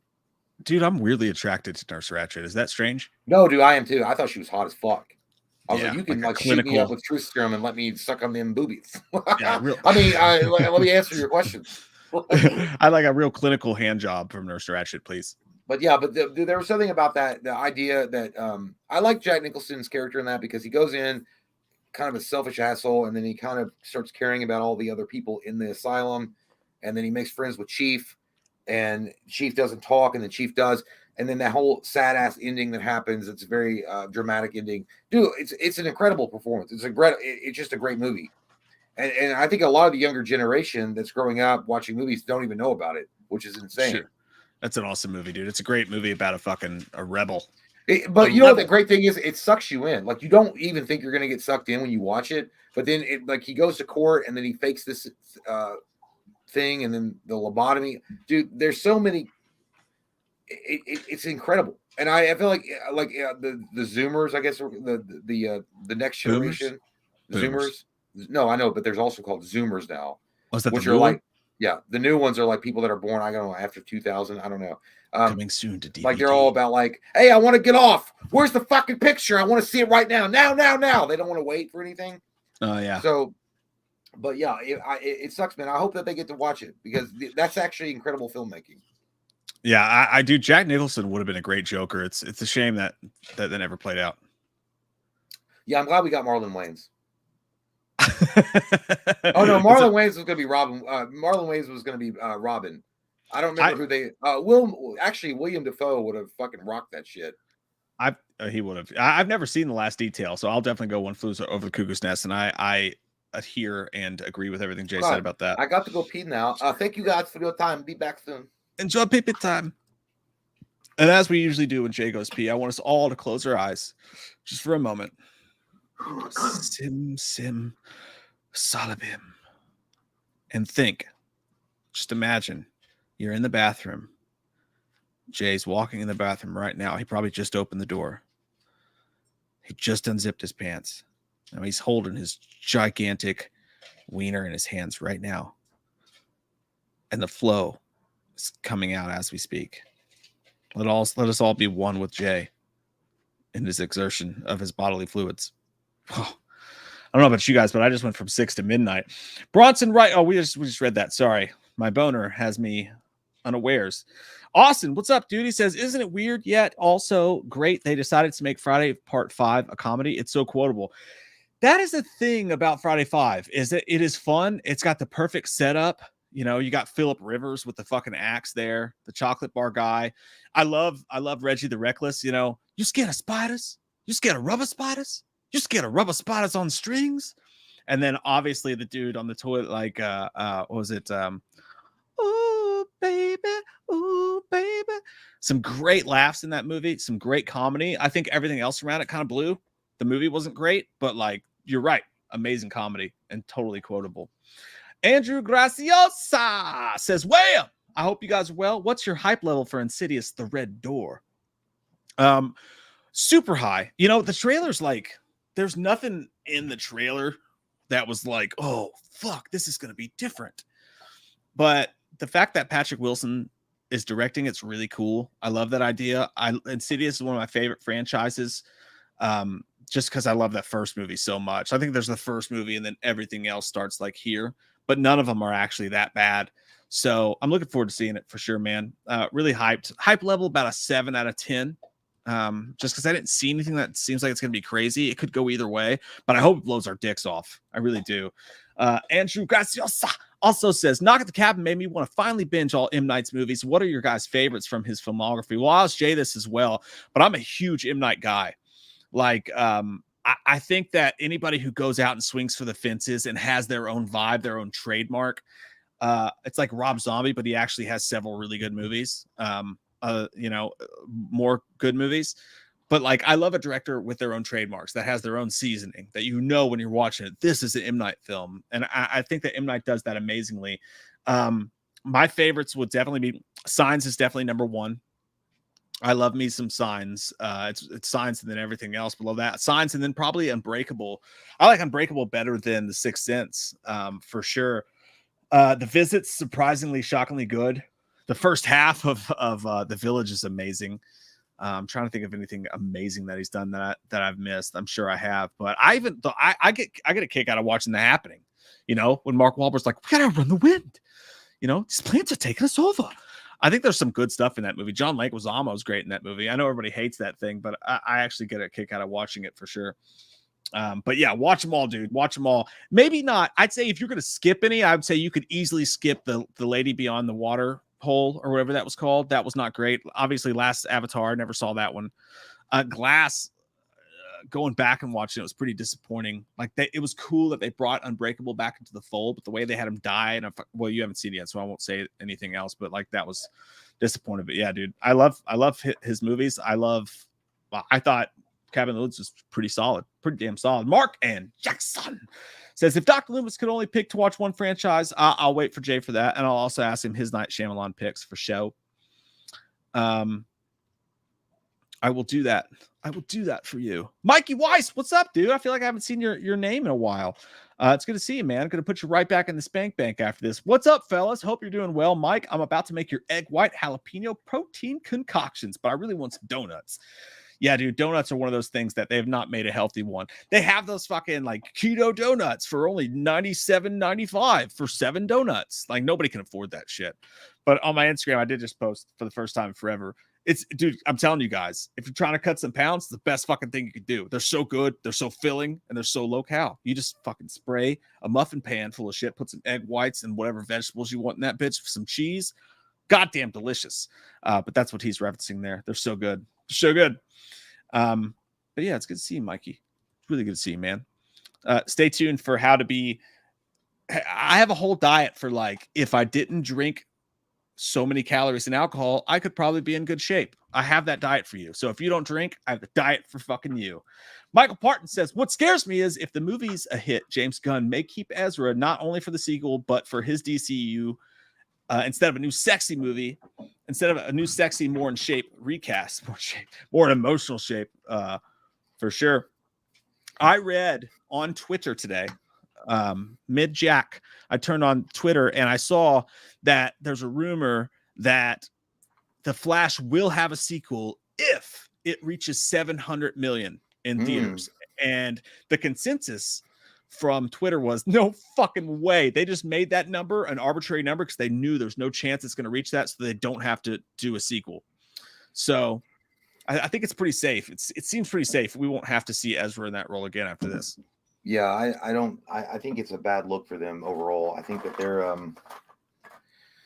they're trying to distance themselves as quickly as they can from Ezra, and they've already got the James Gunn reboot for the entire series in the works. So yeah, it's not going to happen. There's no way. I mean, it could happen, but I mean, we'll see I don't know what the ending of the Flash is going to be, because if he goes and sets the timeline correct, are they just going to cast a new, because then that could change the present and it could be a different Flash. And then that's how they could introduce the James Gunn version of the Flash, which I think would be a smart idea. That's exactly how I would have done it. The only input, if I were James Gunn, I'm like, I'm going to reboot this whole fucking bitch that you've got a mess of in front of me with the DCEU, and I want a new Flash. I'm going to use the Flash movie as a jumping point to introduce my Flash to the universe. At the end of the movie, when he sets the timeline right, and then he comes back and he looks a little different, I think everybody assumed that was the play, but then Andy Machek, they back at that, said he was like, "No, I will not recast him because I feel like nobody else could play the role that well." Which everybody was like, "What?" Well, Um, I'm not a fan of Grant Gustin, but I mean, he could have pulled it anybody. off. At least he's not going to be a troublemaker for the fucking company. Yeah, and anybody could, and that's the thing. Like the Flash isn't a character you need right away, so I think they'll just sit on him First off, if for a Gunn's while. smart, make him like a 35-year-old. All right, I want Barry Allen to be more of an experienced, like Yeah, adult, mature I agree. guy, and not like a fucking. I'm not saying there was anything wrong with like the Pussy What? Boy, it's, at level they took with him because it was kind of fun and it was whatever. But that was when Zack Snyder was in the control room. But now he's not there anymore, and I don't want to see that shit. I want Barry Allen to be like when they did the Flash miniseries in 1990. I want that full kind on. of. Well, he's like he was like a 30-something-year-old guy that worked in the police department as a analyst. I want that. Yeah, I've always far more enjoyed the animated DCU version of Flash, where he's like full on, like he's like the size and like the adult level of the rest of them. He may be a little bit immature, but he's still like right up there with But he's them. not. But he's not green when it comes to his powers and what he does. Yeah, I feel like we've never got that. We've still never got that in theaters, and I think that's what will happen. I think they know there's no way they're going to try that route again. But they're just what they're saying right now about a possible sequel, about we'll bring Ezra back because nobody else can do it.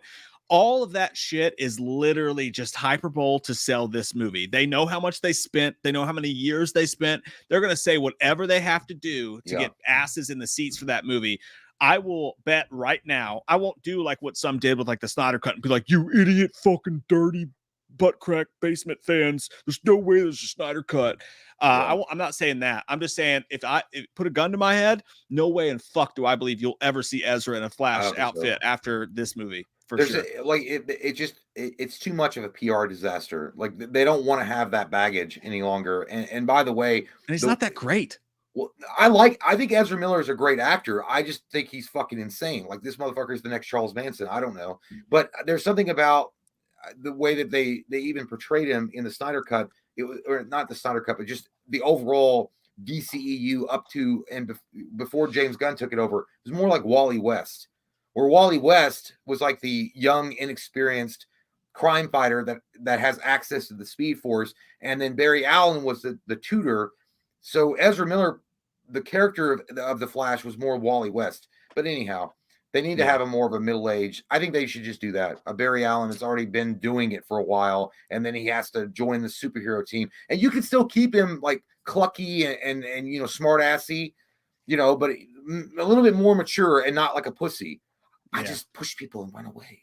Like not that kind of stuff, but anyway, we've been there.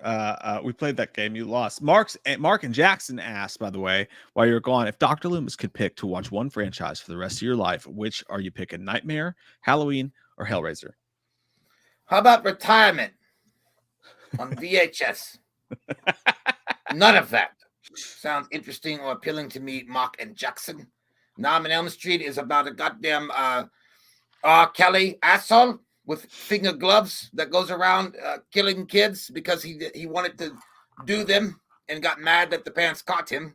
Halloween is about an asshole that never changed his diaper, doesn't know how to go to the bathroom, and wears a goddamn mask from the store and kills babysitters. And Hellraiser is about a man with no dick that opened a box and became a Cenobite. I would not watch any of them, and your question was stupid. This man has no dick. So nasty. Also, Andrew asked while you were gone, what our favorite M. Night movies are. I answered already. So. Oh yeah, that's a shit, man. I mean, you got to put the Sixth Sense in there. Dude, honestly, I would put every fucking one of the Unbreakable, Split, and Glass in that order. Those are my top four right there. That checks out. Mikey Y said, "What's up, fellas?" Oh shit, I already read that. Sorry, I scooted. Boogie. Butt cheeks. I scooted back too far. Go Flamingo. Fuck says, way to go. Way too long for a pee. Mike is pooping for sure. Have you seen the Innkeepers? I wasn't pooping. I was inhaling the dark smoke of Niagara Falls. He was slowly pulling the anal beads out that he's had this entire time. He's like, okay, I got off. By the way, I did go pee outside while I was smoking, and we have a next to our deck. There's like a treasure chest type thing, and if you go to a certain corner there, you can pee, and like none of the neighbors can see your dick. But like at night, it works great, but during the day, it was a little bit brighter outside than I expected, so I had to like rock star pose and spread my legs and dip down really low to like hide my dick.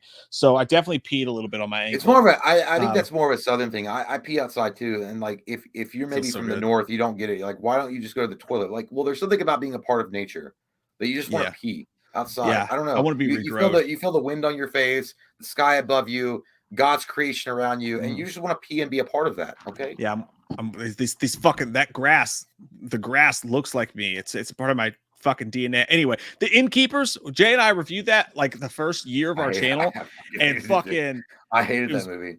Dude, it was me, Jay's ex-wife, and Katie, and we sat around and we watched that, and we heard it was gonna fucking rule, and we watched it, and all we did was complain the whole fucking movie. We were like sitting around wasted, like, when the fuck is something gonna happen in this goddamn movie? And nothing ever did. I haven't revisited. Maybe I gotta go back and watch it. Maybe we were just being assholes. I don't know, because I hear a lot of people liked it.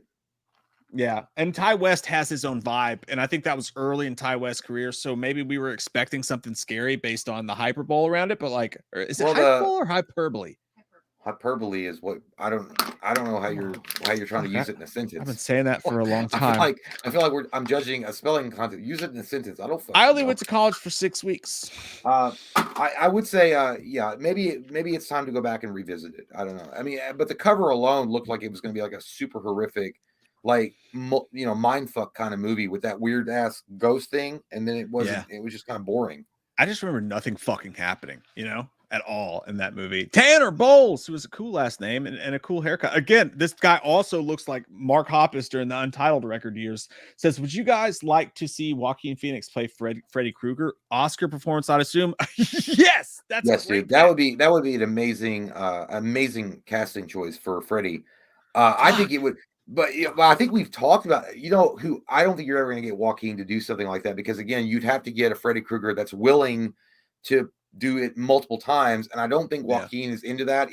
I'm surprised he's doing a Joker sequel, but it's fucking a musical, which was his idea. So he's going to be prancing around in his tidy whities, singing songs, which I'm still nervous about that. I think get Ben Foster to play Freddy Krueger.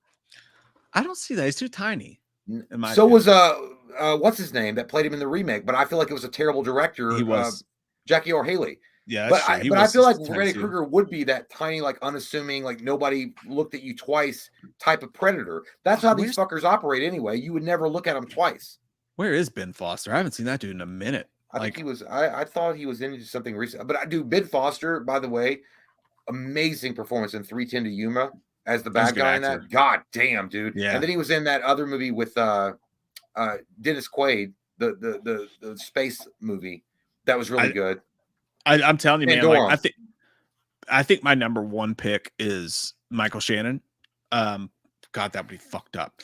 But there's so many good ones. Kevin Bacon. Kevin Bacon. We said Kevin Bacon multiple times. I mean, Kevin Bacon's really not doing much, and I feel like Kevin Bacon's got the age now that he could pull it off. I don't know. Ethan Hawke. You said Ethan Hawke, right? I think that's a great pick. Ethan Hawke would be a great one. Yeah.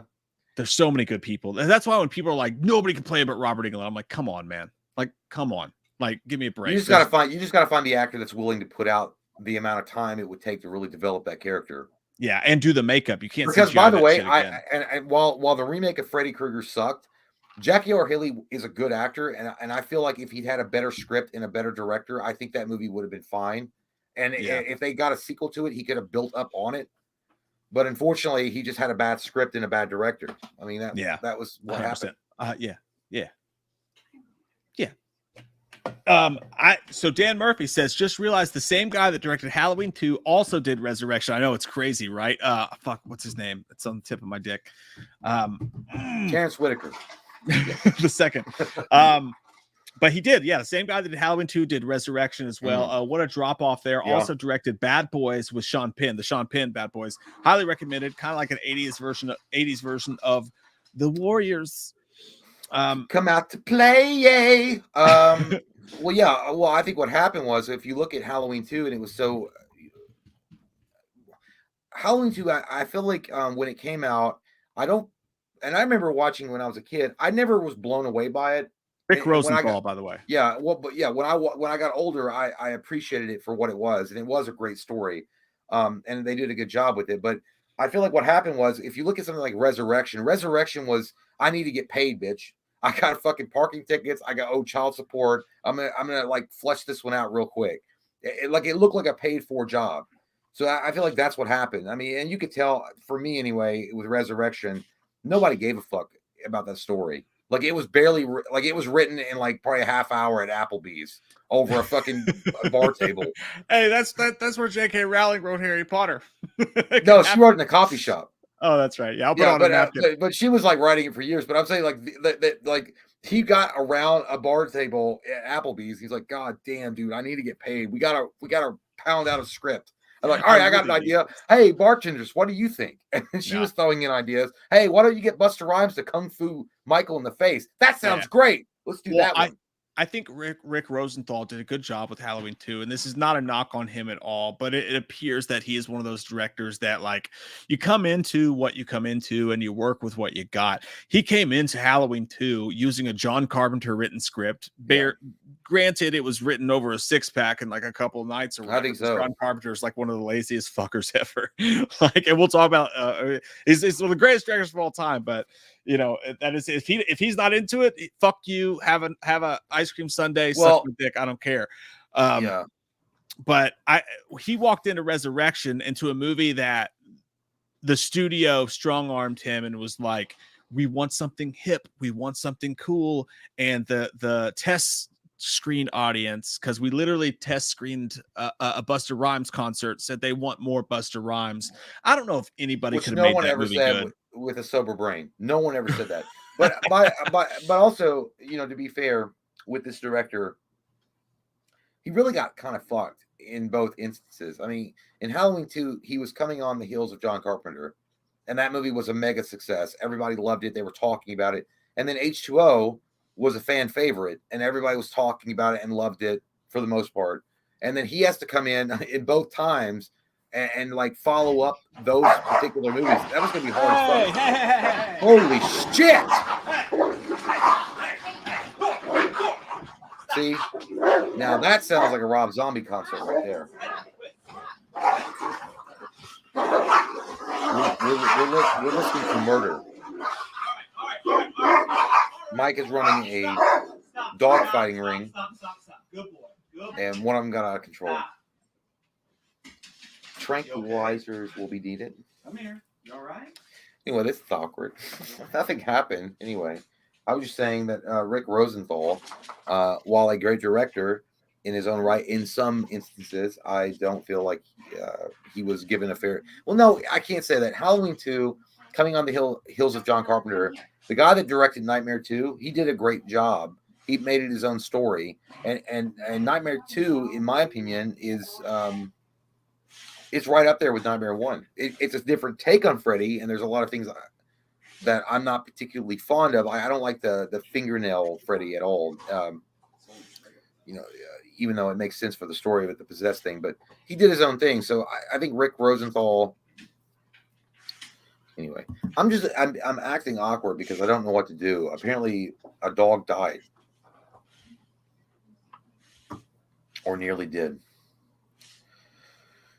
And you just don't like to hear it. It sounded like a fucking a Maury Povich episode. You are not the father. And then you hear this barking and screaming. Anyhow. And I don't want to, like, I can't catch up with chat. Well, no, I guess I could. Huh?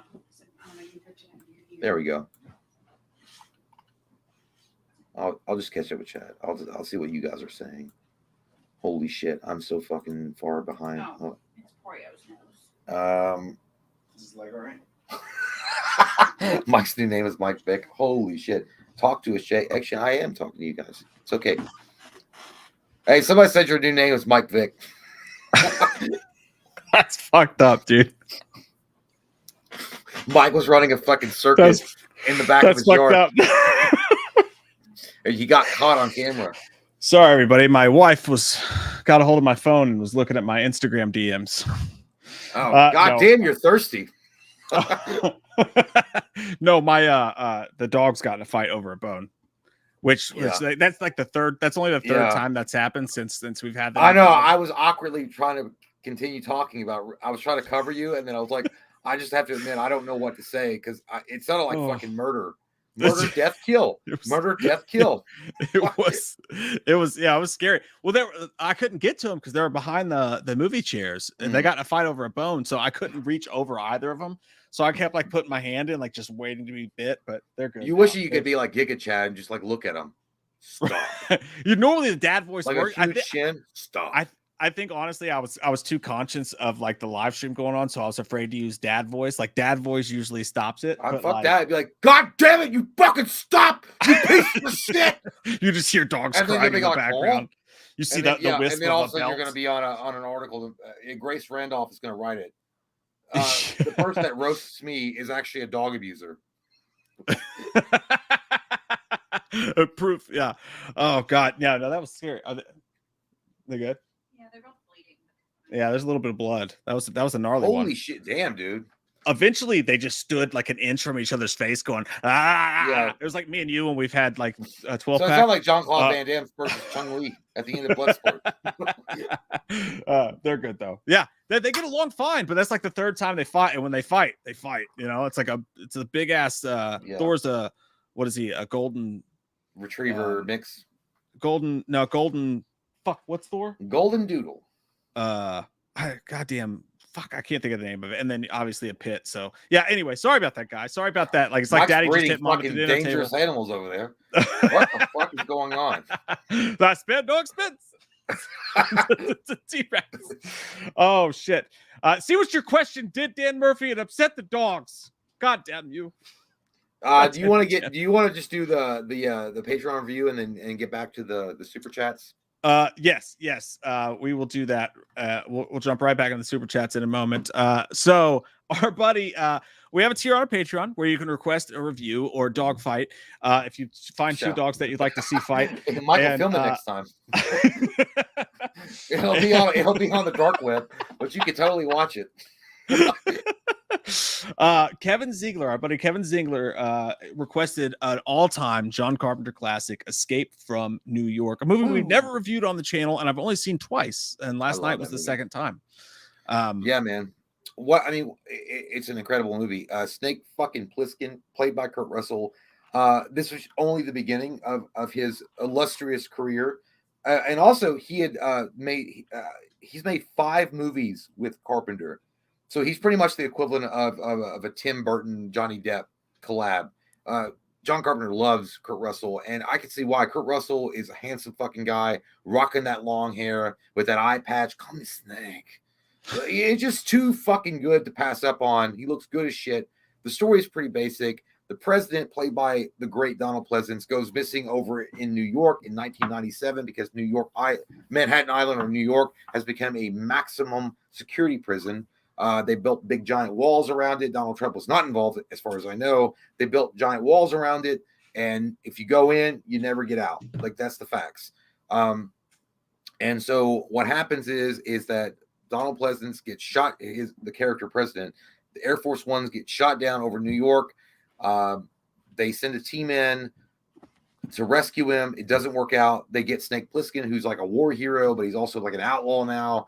Very much a cowboy type of guy. They send his ass in. You got to get the president or you're going to fucking die because they inject his ass with some kind of fucking like neural toxin. I don't know.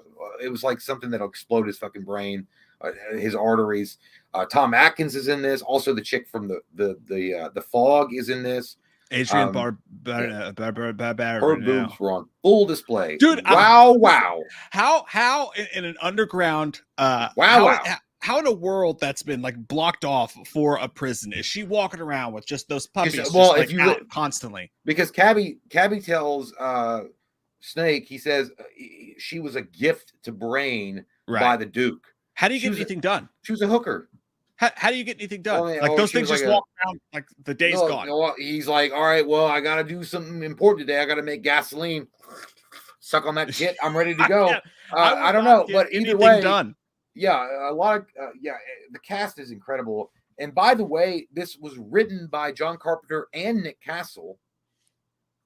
if you paid attention to the credits at the beginning. And Deborah Hill is the voice at the very, in the beginning of the movie, talking about where we are and what happened in 1988 and now present 1997. She sounds exactly like Sigourney Weaver. I actually thought it was Sigourney Weaver doing the narration. I'm like, holy shit, they got Sigourney Weaver to do the narration. And it was Deborah Hill. Fucking incredible. Yeah. But yeah, Jamie Lee Curtis's voice is in there a little bit too. Yeah, well, it's an insane.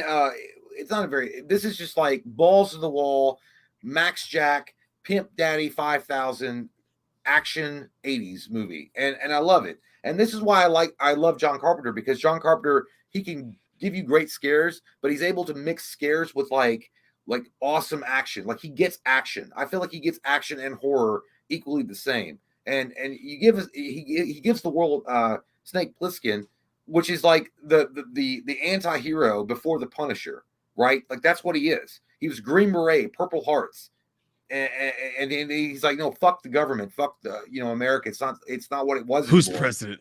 Yeah, dude, I love that. Well, at the end of the movie, he was like, a lot of people died getting you out. I just wondered how you felt about that. And then Donald Pleasance is like, oh yeah, America will remember their sacrifice. Yes. And he was like, and then he walks away, and then he like rips the tape up. Dude, goddamn, was it a great movie? And it's actually in a few more years, if things keep going the way that it is, they might as well list this movie as nonfiction because because the peace treaty is between the Soviet Union and China and the Americans, and if they don't get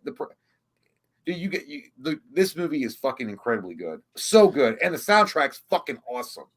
Yeah, it's one of John Carpenter's many soundtracks where the soundtrack it's always good. It's always good. 60% of the time it works every time. But sometimes it actually it starts to put you into a trance. Like when so long it's like down, da down. You start to go down. No, but like the beginning. Oh, the theme was great. It's one of his classic themes or whatever. But like I saw Escape from LA first, right? Yeah. Which actually makes more sense because I did too. When you think about the fault line and shit like that. But one of the main things that's my favorite about this movie, dude, is they use that. Obviously, it's John Carpenter, so they use the panoramic camera. But that set was built, like it was built for that. They actually it's all such. There's no fucking CGI or any of that bullshit going on here. Those sets were built that way. They had to make wooden sewer caps. The way that they did everything was with such care and such time, and it makes it seem so realistic. And the camera lens is so wide, and they used a brand new lens that had never been used before. And Dean Cundy, who did the cinematography for Halloween and a lot of John Carpenter stuff, did this one as well. But the lens was so wide, and it just felt like such a realistic thing. And there was two different aspects to it, right? Like there is the neon, beautiful, like everything state of the art, like the police state that's over here, and then there is beyond the wall where it's like the fucking trash state over here, where it's like the prisons and stuff like that. And the dichotomy between the two of those was so fucking cool to see. Like I thought the movie's super. Like it's a movie that I say this and people are gonna shit on me for it, but like there's a lot of ways the movie did not age well. Like it just did not age well in a lot of ways. Like open your mouth up and ready for the flush. I know, right? But it's true. Like there's a lot of ways the movie didn't age well, but there's something comforting about going back and watching a movie that just looks this fucking real. Like it's crazy how real it all looks. I think it.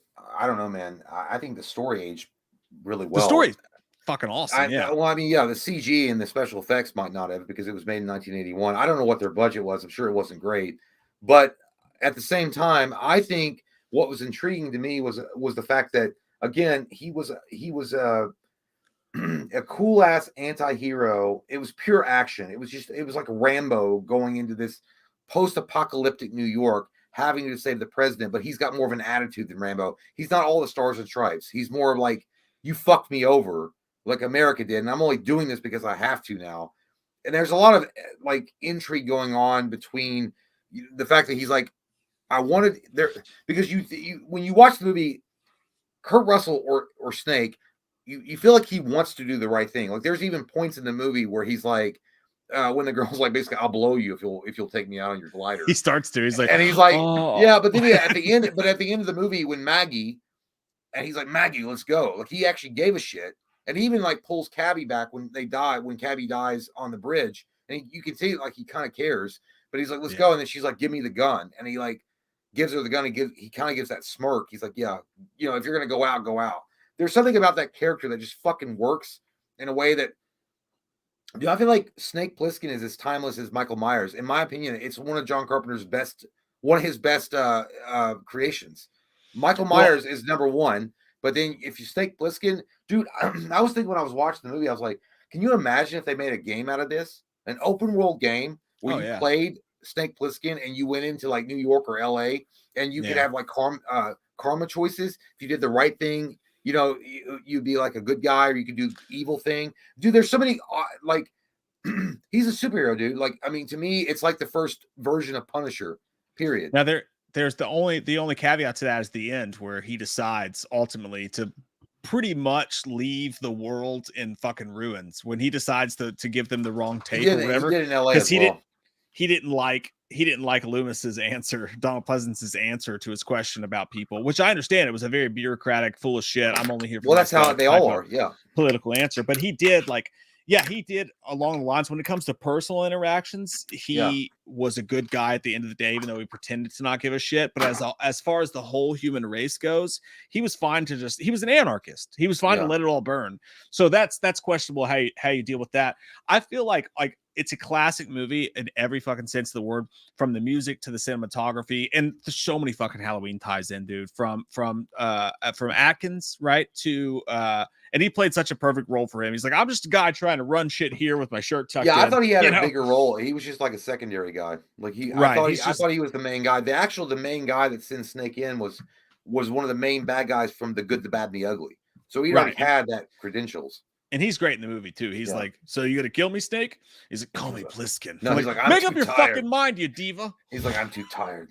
Yeah, but like, I do think the action was a little bit wanting in the movie. That's one of the things that I don't think really translated very well. Like even the fight in the ring, like when the big dude, I can't remember his name, but the big dude was like beating him down. I love that scene, them fighting in a boxing ring. They did this again on the basketball court in LA, but like the boxing scene in the ring, the gladiator type of scene, there's that moment where the guy swings at him and like the guy has to actually hold his pose for a solid couple extra seconds and be like, for you to wait for Kurt Russell to pick up the thing and actually hit him on the back of the head. There's a lot of shots. I think they were trying to show that he was stunned. Like literally a spike went into his stomach. I just see him as like little blips of like kind of bloopers in a weird way. Yeah. Same thing as when he gets caught up when he's fighting next to the train with everybody. There's a couple shots in there where you can see someone like kind of pull a punch or whatever. So but that's neither here nor there. Like the whole vibe of the movie, the whole idea of the movie, I would have liked it more had I not seen LA first. Of course, like if you just watch this movie and never knew anything about the character of Snake Plissken, never knew anything about Escape from LA, and you just happened upon this, it's one of the coolest ideas for a story. Like if you're sitting around with your toys as a kid, it's one of the coolest ideas you would have came up with. Like, holy shit, they narrowed off a section of New York and made it a prison, and this one badass dude with a fucking eye patch has to go in and save the president. It's such a cool, badass, awesome idea that John Carpenter was so known for. It's definitely a kick-ass movie. Dude, I'll tell you what, you remember when they cast David Hasselhoff back in the 90s as Nick Fury? When they did that, they did the comic version of Nick Fury, like the old comic version of Nick Fury. Yeah. Snake Plissken looks like Nick Fury should look. If they're going to do the old comic book, like War Dog, where he's kind of like fed up with bureaucracy and he doesn't give a shit about what you think is right or wrong. And he's not in it for that. He's just in it for, himself in some ways. But I feel like he looks exactly like what I would imagine Nick Fury would look like when I was a kid reading comic books. But not only that, I do like the fact that the character himself of Snake Plissken is, I think it's a representative of a lot of people who are frustrated with their government, and that they understand that it's all fucking bullshit. There's all lies, and you're forced into doing something that you don't want to do because it's for the greater good. But whose greater good? And just like when he was talking to the one dude that's Fox, I don't remember the guy's name, that's running the facility. He was like, the president went down to New York. It's like, president of what? Like, he doesn't care.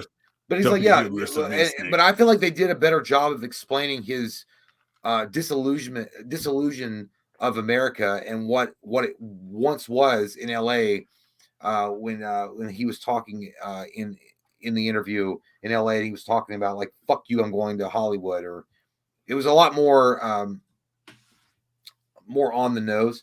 But I still, dude, there's something about this character that just stands the test of time. I mean, Snake Plissken's fucking badass. Like, even any random, well, not every random, but most people would know who Snake fucking Plissken is. When you say Snake Plissken, you're like, oh yeah, fucking Kurt Russell, dude.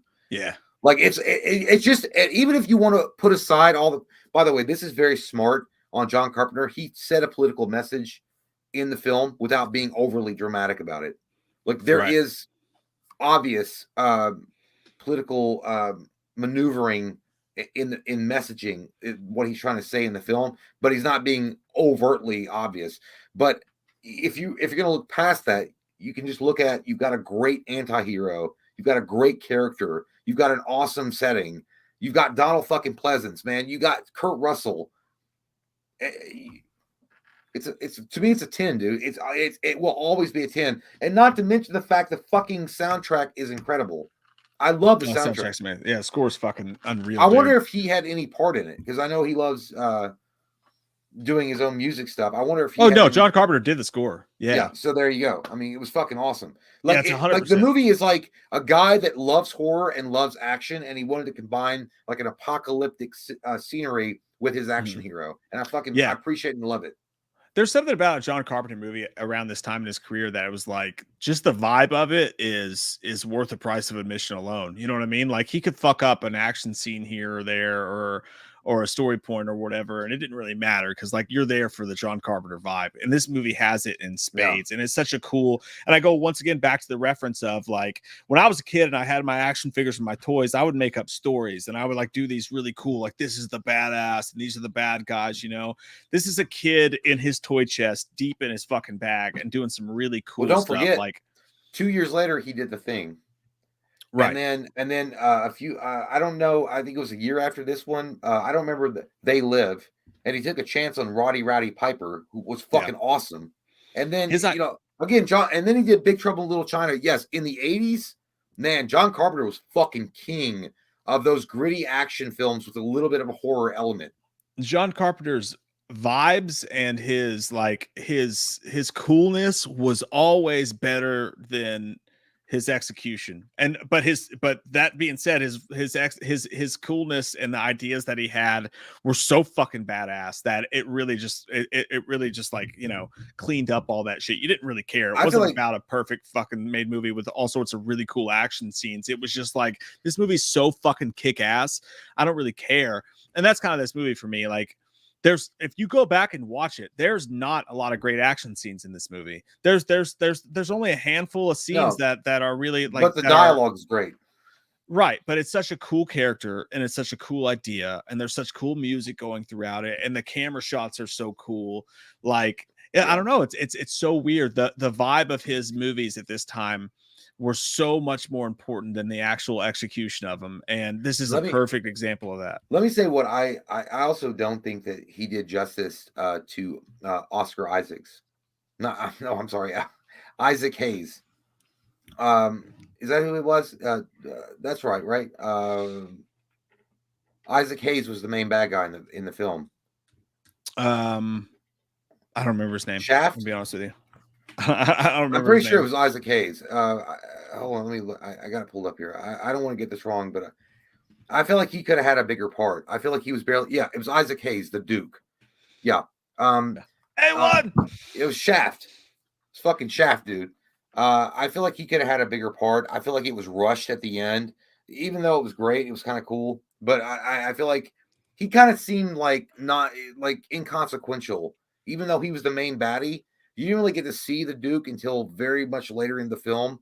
And then even then, it was kind of like he's just like this pimp daddy, Jack Max 5000 that really doesn't know what the fuck is going on. And then he has this strung out guy that looks like Sting going around, and like Ramiro, the guy with the big weird hair. I'm like, all right, well, what's your purpose? Like Sean Whalen. Like I feel like they Isaac Hayes is great. I feel like you could have done a lot more with him. I feel like they fleshed that out a lot better in LA, but I feel like we were ruined by watching LA first.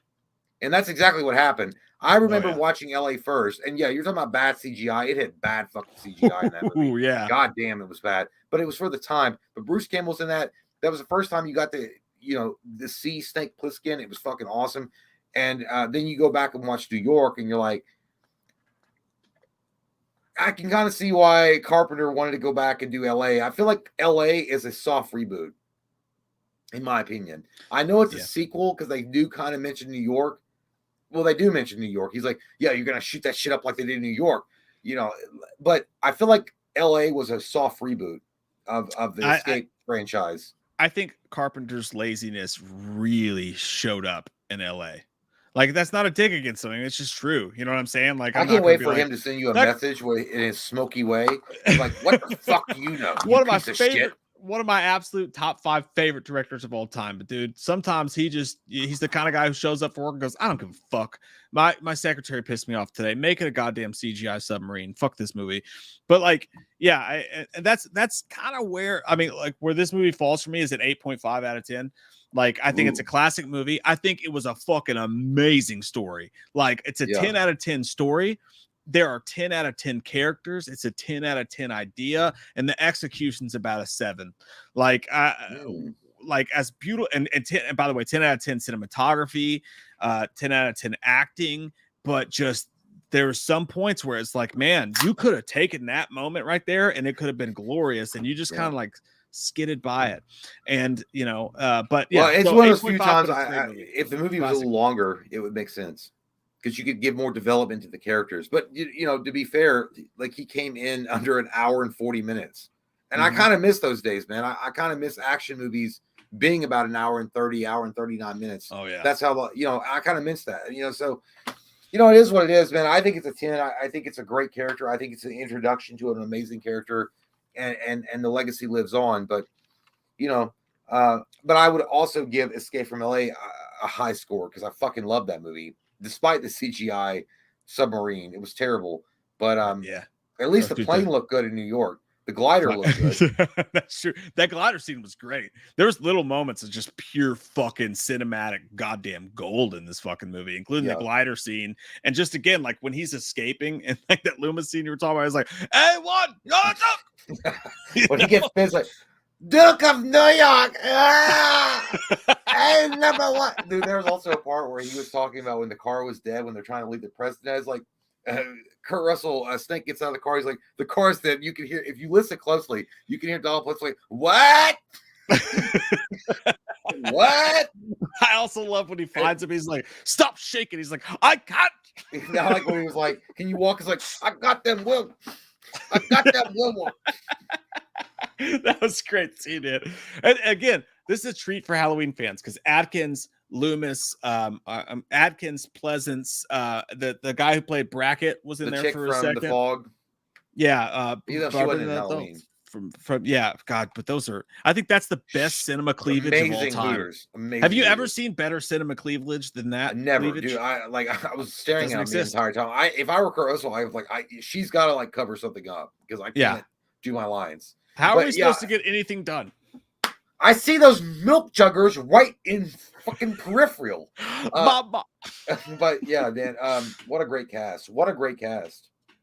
Totally really agree, great man. Hey, Kevin Ziegler. Amazing pick. Thanks, man. It was a pleasure to go back down John Carpenter lane, kind of stick a finger or 2 or 5 in there. Amazing Patreon pick, dude. We appreciate you. Thanks for being a Patreon. Thanks for picking a great movie. That's fun to talk about, fun to see. I gotta pee in the God damn it, dude. Going dark in the south.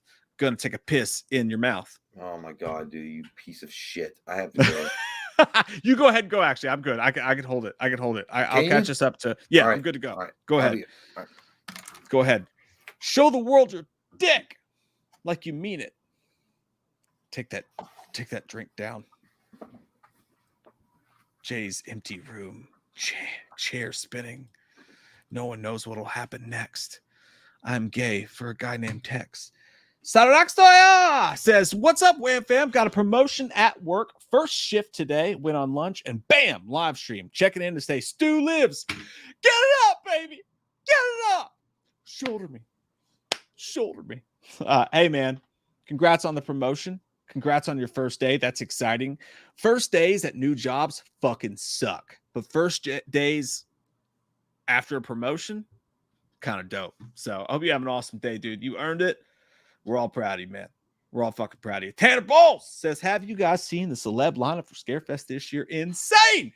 Y'all sexy motherfucking fellow Kentuckians. Hey, we were super bummed.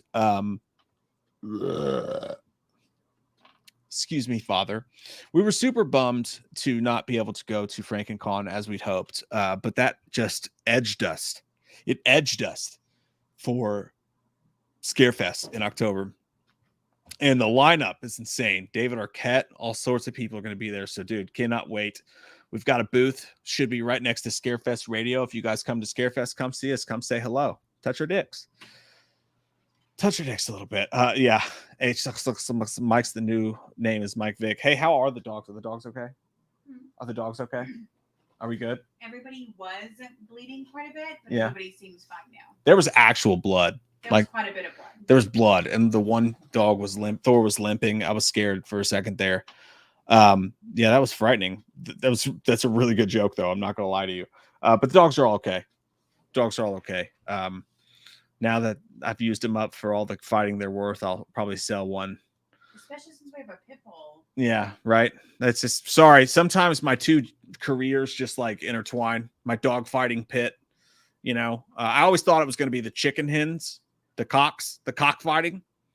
I tell everyone this is a silent cockfighting event. When you come in and you watch and you bet silently. And, you know, today my secret was revealed, and I'd like to apologize to everyone. Maybe the Eagles will give me a quarterback contract. Who knows? Austin, the reason I love this channel is because we're the last Beavis and Buttheads in a world full of Stewarts. You know, I don't know who Stewart is except for the guy from Mad TV, but it does feel like that, doesn't it? Doesn't it feel like we are, you know, Beavis and Butthead, Wayne's World, whatever, what have you? And I love that, man. Every time I watch Wayne's World, it just reminds me of why I love doing what we fucking do. Who gives a shit? We don't have to take ourselves seriously. There's enough people out there doing that. Isn't there, though? Like, isn't there? Like, I know that we're like pushing 40 and we're still making cock jokes, but give me a break. Aren't there enough people with a fucking YouTube camera in their mom's basement pretending to be the next fucking goddamn Larry King? Like, isn't this funner than that? It is for me. I'd rather do this any day than take myself so seriously. I'm like, don't say curse words, because then, you know, Disney won't send us fucking Secret Invasion screeners. Oh, they still fucking did. Ryan Underwood. And then there's also those people who's like, now watching Secret Invasion. Check out how fucking badass I am. I'm like, dude, it's not. That's not. Stop trying to be cool. Like, you got an early screener. Congratulations. They're trying to promote their movie. Stop being a cunt. Ryan Underwood said, marble stepped on or pineapple in the marble stepped on or pineapple in the bum. Well, I have had my marble stepped on. I have kids. They do it fucking weekly, to be honest with you. I've never had a pineapple up my ass. But the question is, like, how far does the pineapple go? Does the pineapple, is it like half pineapple? Because that is actual surgery that you have to have on your ass. That is a blood-covered pineapple. So I will say marble stepped on. But if we're just talking about someone just kind of like a Rico from like Napoleon Dynamite, just kind of like quick shove of a pineapple in your bum, I might consider that. Might even turn me on a little bit. He had a nice mustache. Andrew Gaciosa says, double question, LOL. Would you rather see a sequel to Halloween Resurrection or another Rob Zombie Halloween? Have you seen House of the Devil? House of the Devil was a good movie. It was a nice 70s feeling, just dark, fucked up vibe of movie. Way better than Innkeepers, in my opinion. I enjoyed that one. And I like what Ty West does as a whole. But Resurrection, definitely 100%, 110,000 motherfucking percent sequel to Resurrection. You know why? Because you don't have to fuck with any of those characters. Michael Myers, eyes open in the morgue, boom, Laurie's dead. You don't have to fuck with that. Brand new story, brand new characters. It's Michael and whatever the fuck the future holds. You do a Rob Zombie sequel. Now we got to deal with fucking Laurie Strode being half Michael Myers. You got to deal with that mess of a shit. And Someone's you just got know herpes. it's going to go. Yeah, you got to get your The whole Valtrex thing. subscription fulfilled, and it's $5.59. And you know the pharmacy's going to close. 100%. Ridiculous. 100%. I think you agree with me on that, right? What? You'd rather see a Resurrection sequel than a Rob Zombie Halloween sequel? Yeah, 100%. Yeah, I'm not giving that motherfucker the keys to the kingdom again. He's already disgraced God. He doesn't need to do it twice. Thrice.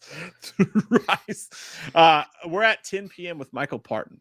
Oh, fine. Let me go down Before here. I go tinkle before the night goes large, or than my dick, which is not very large. Okay.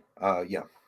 All right, be right back. Thank you, Michael. He says Snake Plissken inspired Solid Snake, right? Maybe. I would imagine yes. I would imagine you're at least halfway correct. I don't know what the inspiration for Metal Gear Solid was, but I would say you're on the right track, even though I don't know, just because I said they share the same name and the same eye patch, could be not related, but it is a strong possibility. So you could be correct, sir.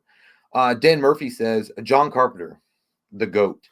Just wish he would put the controller down, get behind the camera, and drop some creepy synthesizer score on us. Also, you hillbillies should check out Salem, Mass around Halloween. Well, thank you, sir. We'll do our best, but usually we're up there in the hills drinking that goddamn moonshine, driving our tractors around, doing some goddamn go-kart rallies.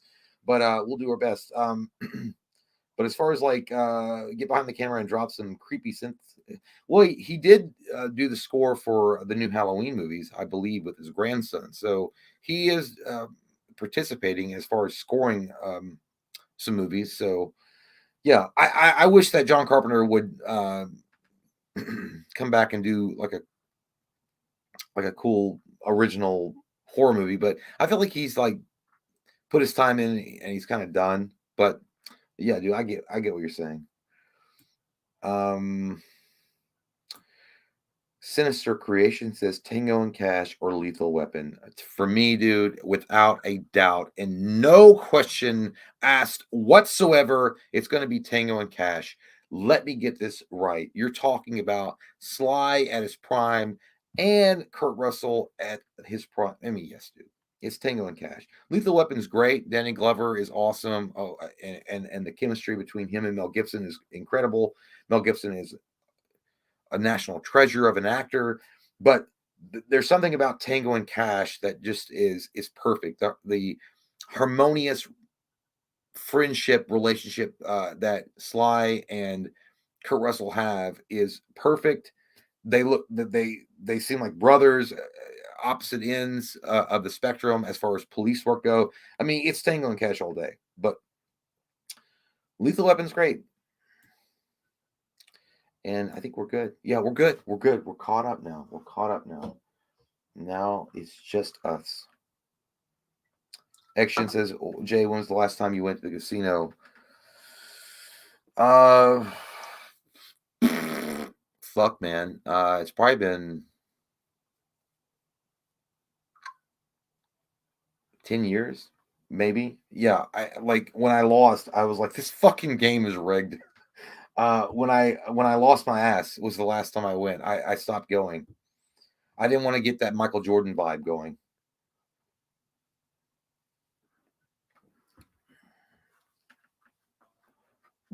Okay, Brandon Wooten says, say my name, I'm about to finish. Brandon Wooten. There you go. Finish up. It's all good. Now, put your dick down and get back out there. JT Custom says, didn't John Carpenter say that a sequel to The Thing could happen? Did he? I don't know. They did the remake. I feel like John Carpenter leaves the movies okay, if you look at Halloween, he never really wanted to make a sequel to Halloween. He wanted to leave this ominous ending and let the audience decide for themselves what happened, what's the story about, where what could potentially occur. I don't think The Thing sequel, man, it could be great, but I mean without Kurt Russell and I never can get that guy's name right. What the fuck is his name? Who's the dude? Who's the dude that's his friend in the movie at the very end of the thing? It's Kurt Russell. He was in They Live. What was his name? That dude. Fuck. What the shit, dude? It's not Louis Gossett Jr. Oh my God. How am I blanking on this? He was the voice of fucking Spawn, for God's sake. Keith David. Thank you, Robin. Keith David. Without those two, a sequel, I don't know. If a sequel were going to happen, it should have happened in the 80s. And the fact that it didn't, I don't want to see a sequel right now. I just don't.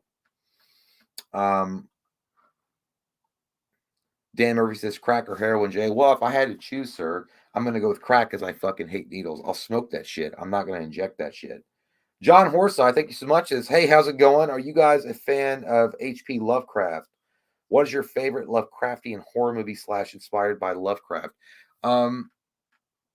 I do like H.P. Lovecraft. I can't remember anything specific as far as movie adaptations that they've done that I enjoyed. I'm going to cheat, though.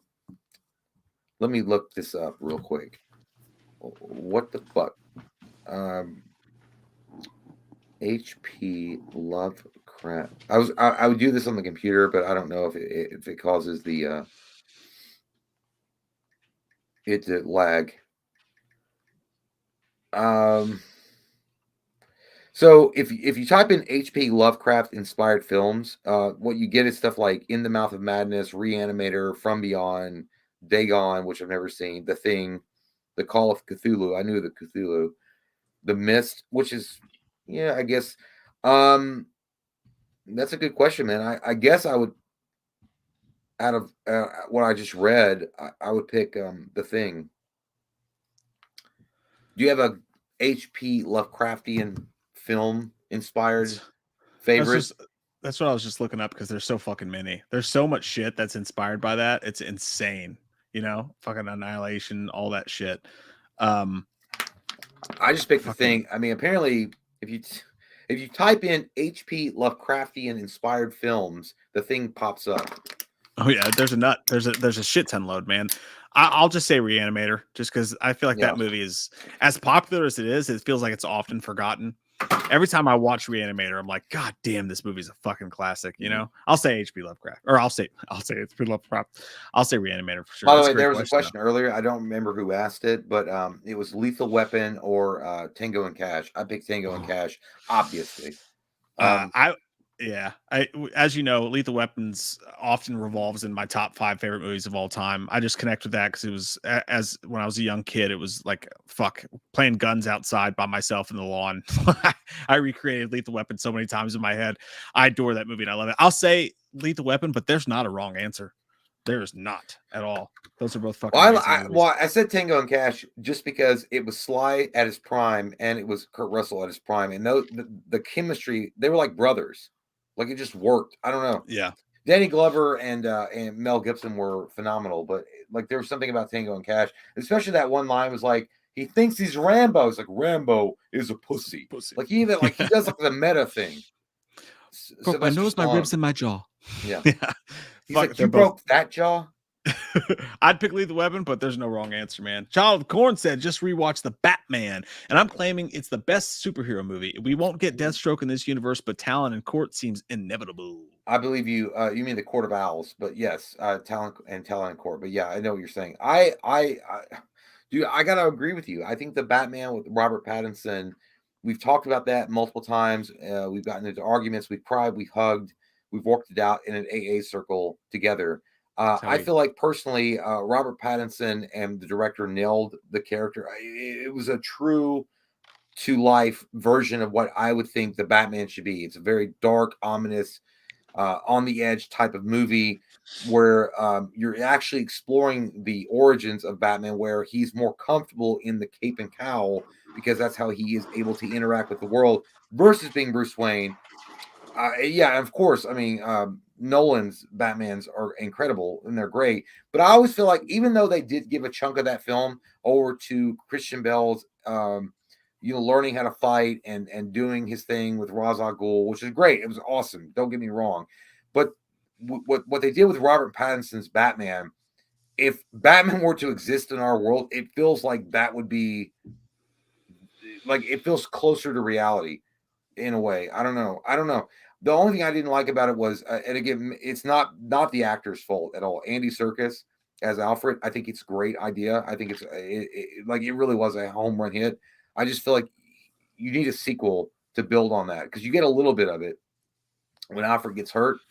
But yeah, dude, the idea that Batman is struggling with his dual identity and he'd rather be Batman and interact with the world because he doesn't understand that Bruce Wayne can be as effective. You actually have a young, inexperienced Batman who doesn't want to take any advice from anybody because he's angry that his parents fucking died, and he just wants to beat the shit out of people. So you're actually getting to show that a lot more than, already I'm mature level here and I get it. I'm like a Jedi now, and I can fucking do my shit. So I liked it, man. Yeah, right. And by the way, let's give it Colin Farrell as the Penguin. Holy shit. Yeah, that shit Holy ruled. shit. That shit did rule. I love Colin Farrell as Penguin. I mean, to be honest with you, the Batman probably it probably wouldn't crack my top 10 superhero movies of all time. Woo. As you know, I don't have the. I don't think it's number one superhero movie of all time. Don't get me wrong. Yeah, I mean, I could think of Logan, Dark Knight, Avengers Endgame, Endgame, probably Days of Future Past. I'd put that above there. I'd probably put Deadpool above there. There's a lot of movies I'd put above it. I'm not as big as a fan of the Batman as many people are. I saw a lot more flaws in it than other people did. That's not to say it's a shitty movie at all. It's a fucking great movie. Like, they did a great job with it. I would have changed a shit ton of stuff. Like, you're looking for meaning in a Nirvana lyrics. And Kurt Cobain was like, the lyrics don't mean shit. Something's it's just the music, in bitch. my ass. It's just the music. Oh. Yeah, that's real, by the way. It's like, literally, Kurt Cobain literally said the lyrics don't mean anything. Yeah. But that, okay, so speaking of superhero movies, the last thing we have left to do tonight, ladies and dudes who like ladies, and ladies who like dudes, and ladies who like ladies, and I like men. You guys can do whatever you want to do. This channel has no judgment. Not at all. Not we mustn't dwell, not on Rex Manning Day. Mine was just like, not during Pride Month. At least we don't. We are going to take a look together at this list here of the Flash reviews. Oh, that's a pretty good score. Holy shit. It's already at 95% on audience 95% score? audience score, but you have to take that part with a grain of salt, because How'd they get to see it so goddamn early? Yeah, now everybody who's seen it so far has gone to a free screening or whatever. So you do have to take that with a grain of salt. 178 reviews from the Tomato Meter. That's not bad, though. That's not bad. At all. Like the audience and the critics are pretty close in score. Yeah, and like, I mean, first off, before I dive into, like, my issues with a movie I haven't seen yet, I'll say this: like, the fact that a DC movie with this much vitriol behind it, with this much adversity, with all that's gone on, I don't think any of us would have predicted a positive critical reception for The Flash when the critic screenings went out. So they're already batting way above average for what I thought the movie was. I think that when they introduced Michael Keaton, it was like literally giving you like, hey, who's up next for batter? Oh, it's Sammy Sosa. We got this. Don't worry about it. We had a bad couple of innings, but now we got Sammy Sosa coming up. This motherfucker's going to knock it out of the park. But I will say, what do you guys think about his new costume here? I kind of dig this new costume. I mean, I like the Snyder with all the, like, tubes and shit running through his suit, because it kind of seemed like something he would make. But I just wanted the regular red Flash. It's kind of cool looking. I do dig that. But I'll be like, what I've seen of the actual Flash, like the Ezra Miller Flash in the trailers that I've seen, I have, and again, I'll be completely honest with you. Had I not seen a single critic review for this, just going off of the trailers and what I saw in the trailer, and knowing the red tape this movie has left behind, if you asked me, I'd have said this movie's going to tank.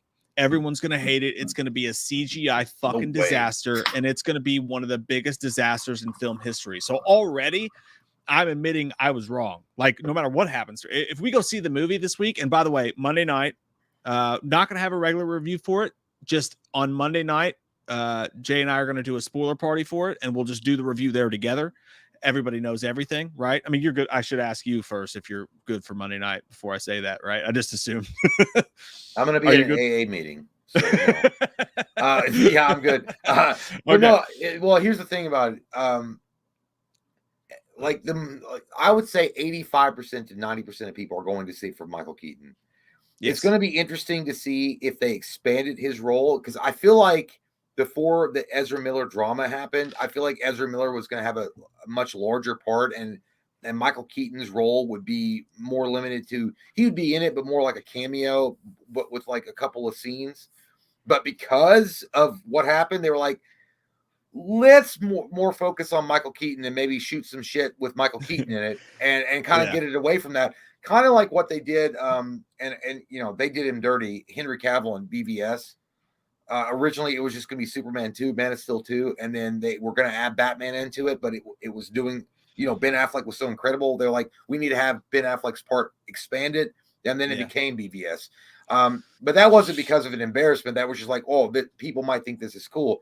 The thing about this movie, though, I'm excited. I'm going to go tomorrow and see it. I'm literally going to see this film, and I like the whole time travel thing. I always love that. I love the Flashpoint series. It's a great story. I love that shit.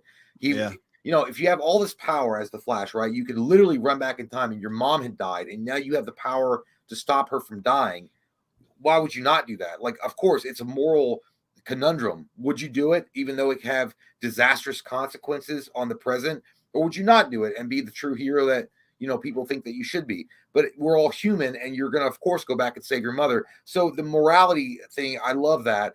I always love that in the comic books, but I'm 90% going to see this movie for Michael Keaton. I mean, who doesn't want to see Michael Keaton don the fucking Batman suit one more? It's probably the last time you're ever going to see him as Batman.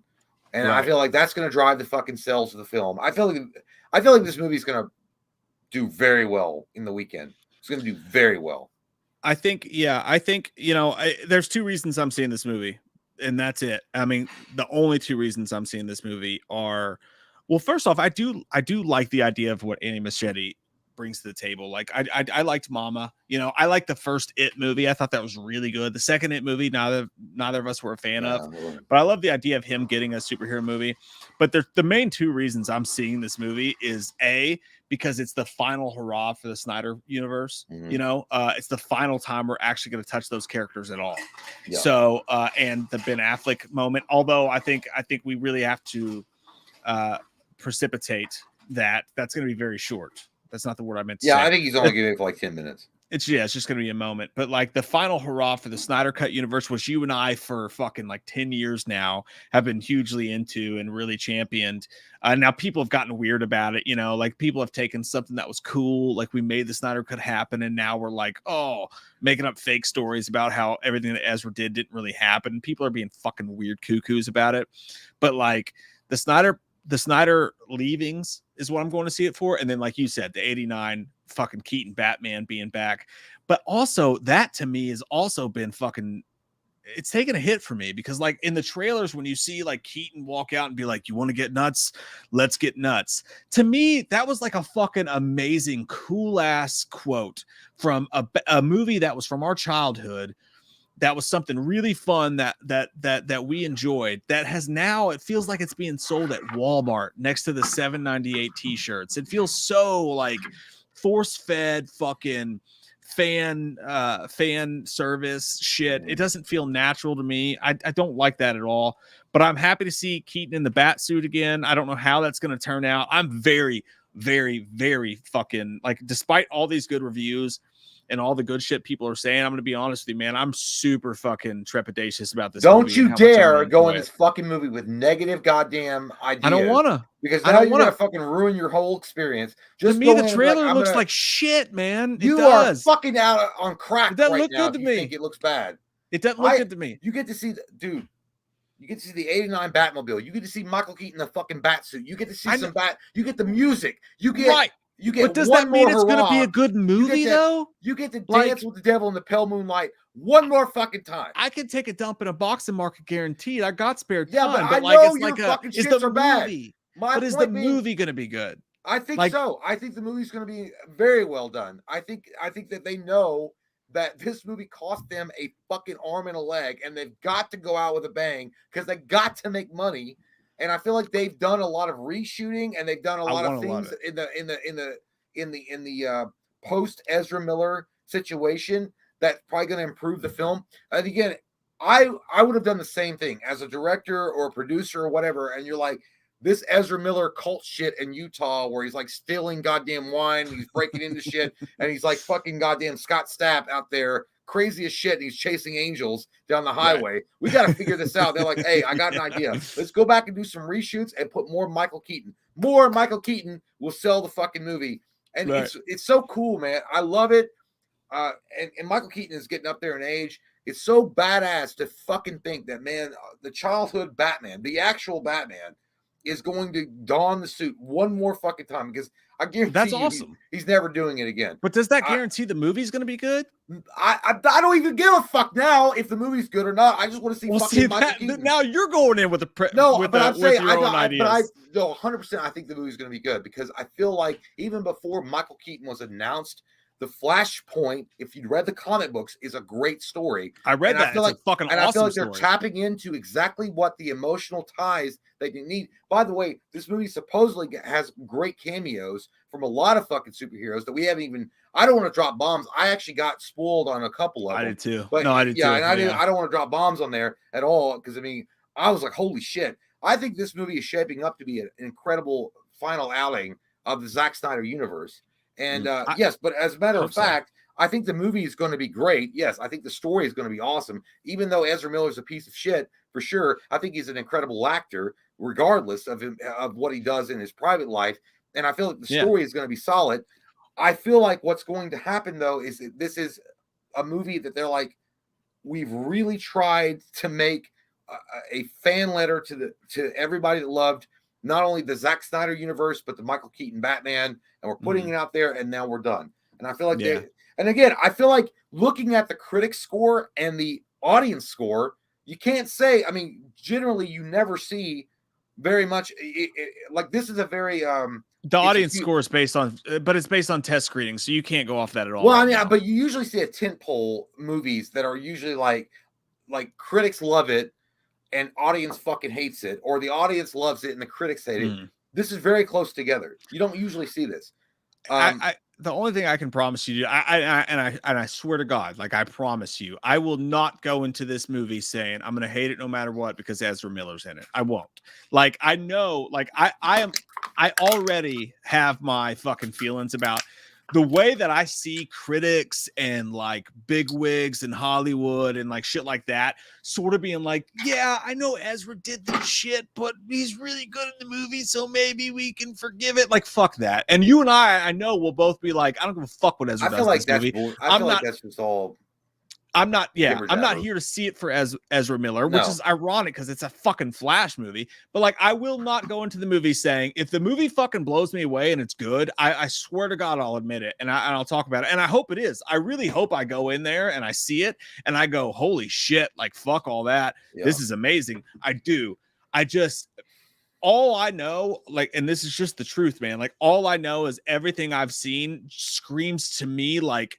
You know how Big Daddy used to talk about Wendy's chili? He's like, they take that shit off the floor and they just scoop it up and put it in a fucking pot. Yeah. Like, that's what it feels like. It feels like DC's like, well, if we just do a bunch of multiverse shit and we throw in all these Batman cameos and we throw in all this shit, nobody will mind that this shit was scooped up off the fucking floor and it's actually dog shit because the fans will be fucking drooling at their mouths watching it.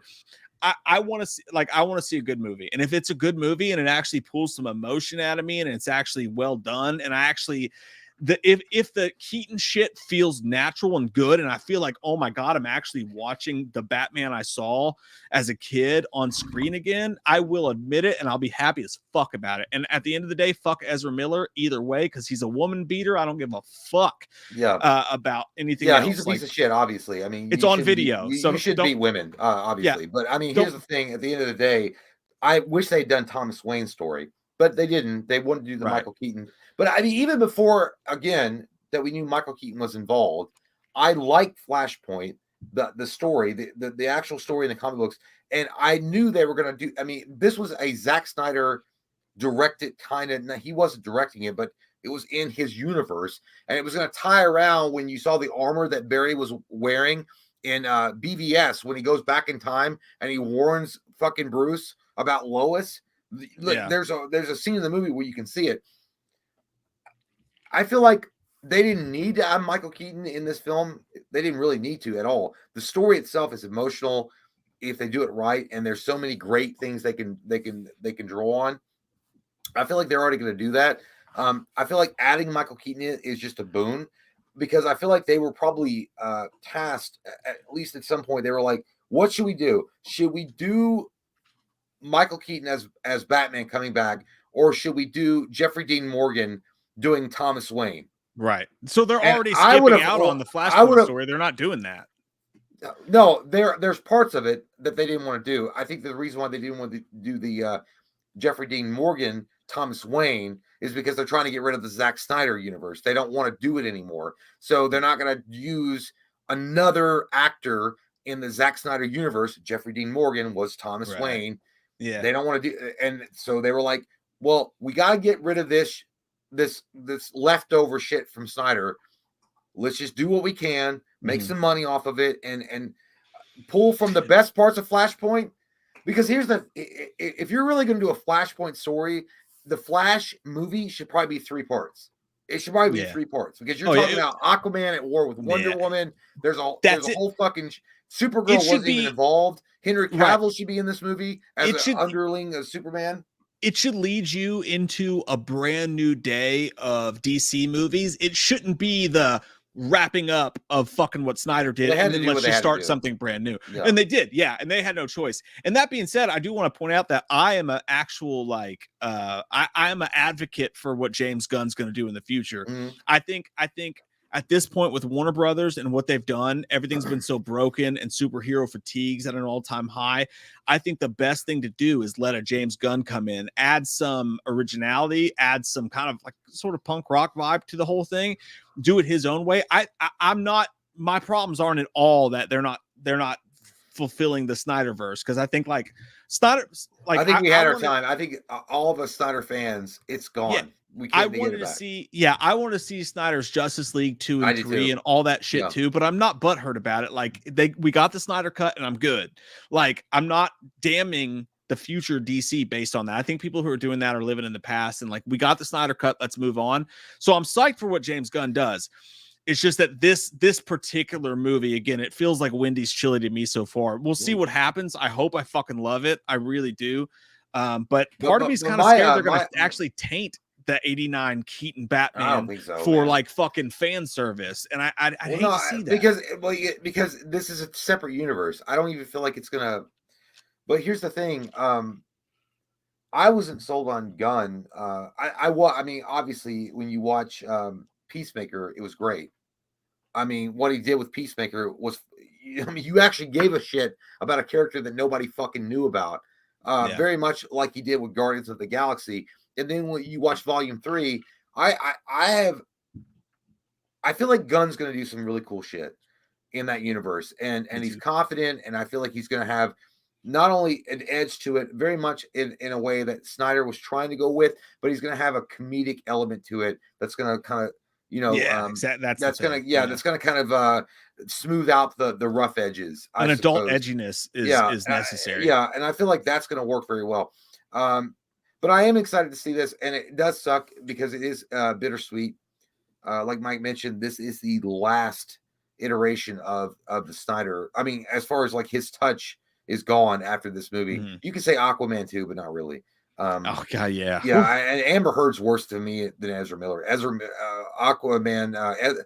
Amber Heard literally tried to ruin a fucking guy's life. She literally said she was abused, faked her fucking injuries. Literally tried to get him fucking deplatformed. Did get him deplatformed.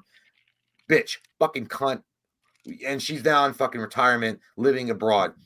I think she's worse than, at least he's upfront about what the fuck he's doing. He's a cocksucker, but at least he's saying, I'm a cocksucker. This bitch was acting like a victim. Like she's like, I got beat by my boyfriend Johnny Depp, who has weird teeth. There- Shut the yeah. fuck up.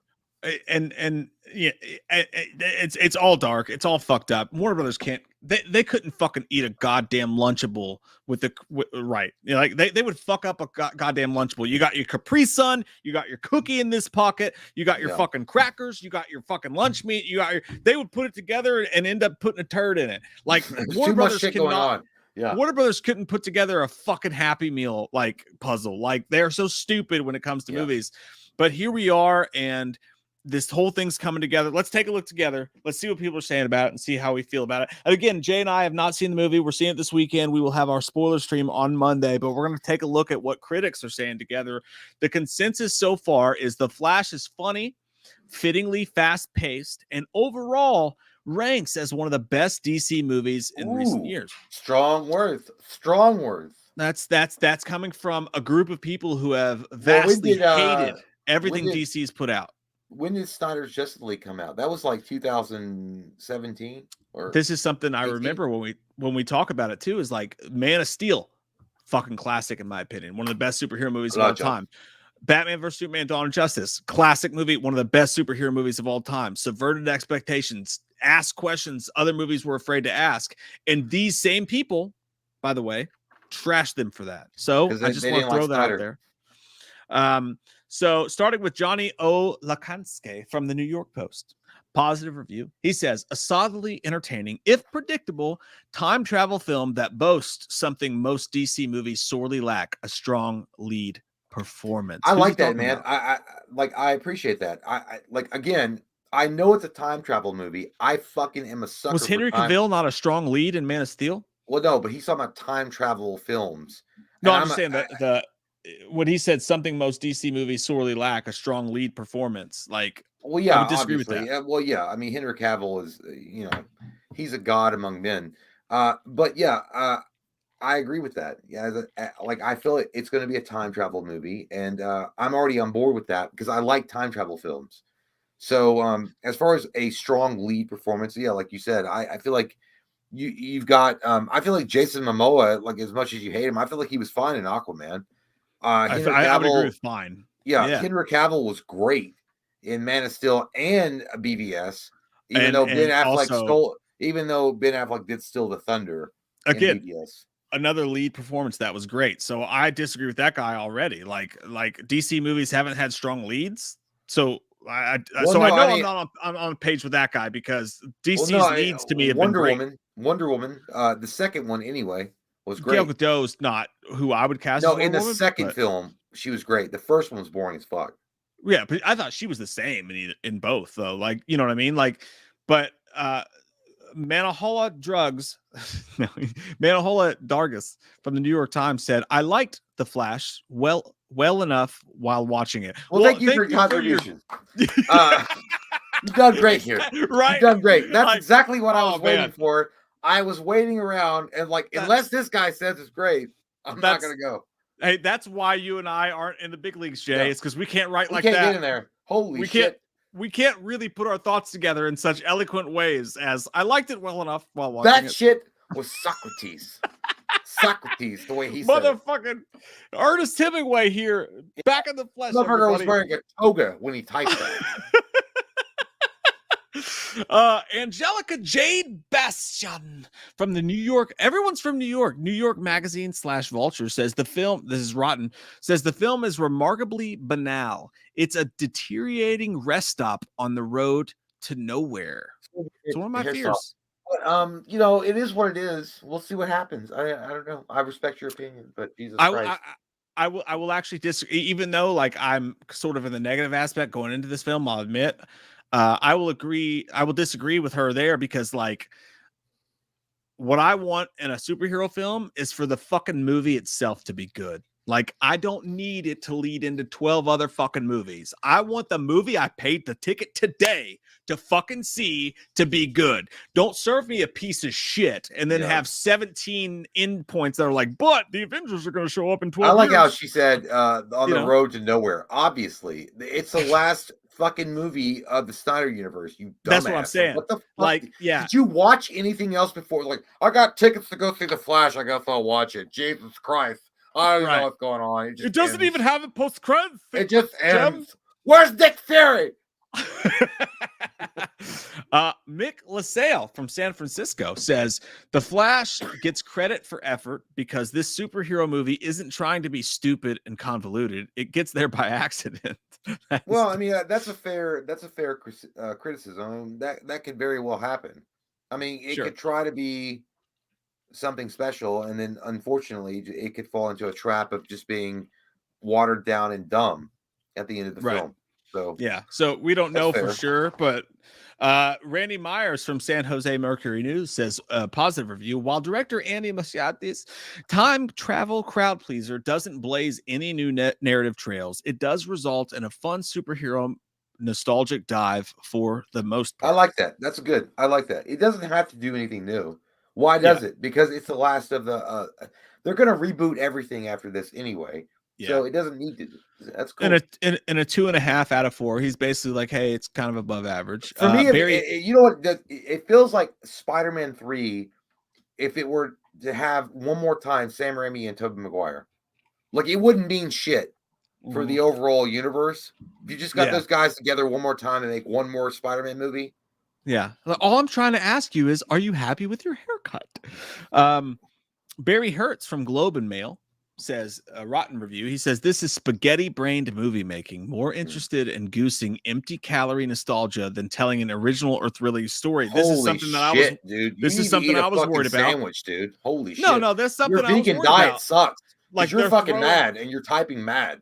No, think about it though. Like if they're throwing us out there Keaton and all this old nostalgia shit, and it doesn't actually have any weight to it. Every movie does. Like I've seen a million movies like that does the same shit though, where they throw out these types of pandering. Hey, let's get the old guys back in here and watch the film. I mean, fucking Ghostbusters did it in 2016, and they did it in the new one. And I bet the same guy was like fucking fapping over it, thinking it was great. I don't know, man. It remains to be seen. Neil Solans from the Times of India says, if The Flash, this is a positive review, if The Flash is meant to bookend the DCEU of the past decade or so, it certainly delivers. And thanks to Machete's distinctive tone and execution. So they say, and this is something I'd like to hear. Like, as far as a wrap up of everything we've seen, they do a good job, which that would please me. They have no choice. They have to. You have no choice. You have to do it. You have to do it. Suchin Maratora from Hindustan Times says, a satisfying superhero saga with a beating heart. It's alive. It's there. Well, I mean, I haven't heard anybody coming out saying they were crying. I could see people getting emotional. I mean, especially if you're dealing with the death of your mom, because we all know how Flashpoint ends, right? Right, you know, but he haven't they been ultimately beating that flash drum for a while with the dead mom situation? No, because we've never seen it on camera ever, except for animation. You never seen it like a live action setting ever.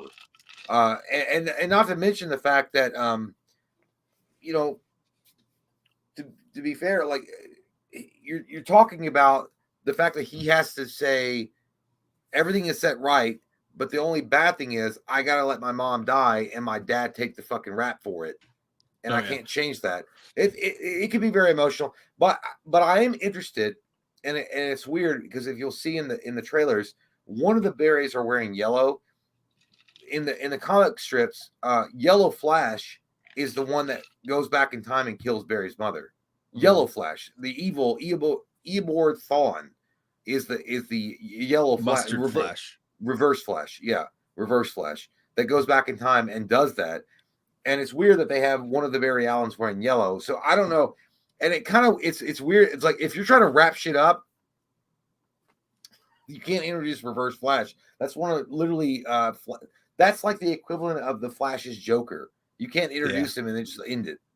Yeah, that's true. There's such a deep story behind all that shit.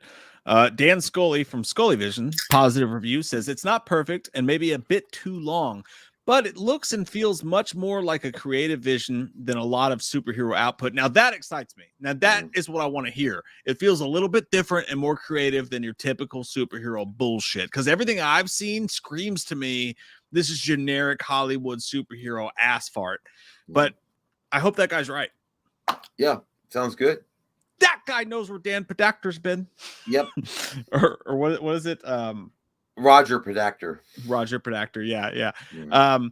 Jonathan W. Hickman from Newman Times Herald says, long on the fan service and littered with incredulous plot manipulations, The Flash will work for DCEU diehards, but only mildly entertain everyone else. He gave it a 6 out of 10. It is Why'd a positive, you give it but you gave really. it like you sound like you're like bitter, like your popcorn wasn't buttered or something when you were watching the movie. Dry popcorn. Like you were like on your phone like, I mean, the movie is not that good, but there's some good parts to it. God damn it, where's my butter? I need some butter. Two more to go. Lisa Johnson Mandel from athomeInHollywood.com Rotten Review says, the question for me was whether or not I could endure an entire film that starts out with the Flash popping a baby in a microwave oven and slamming the door on it. What the Director fuck? Andy Muschietti clearly dropped the baby ball on this one. Apparently you need to see the review, What the movie to understand. Movie did you go I and have watch heard there's something to do Hereditary with the- Part 2? I have heard there's something about a baby in a microwave.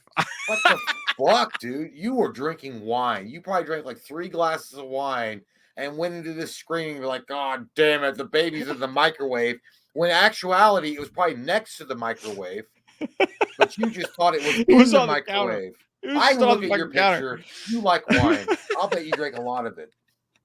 And then finally, we'll go with Thomas Stoneham Judge from For Real Movie News and Reviews, who says in a positive review, The Flash is a notable step in the right direction as we prepare for a new era of DC movies.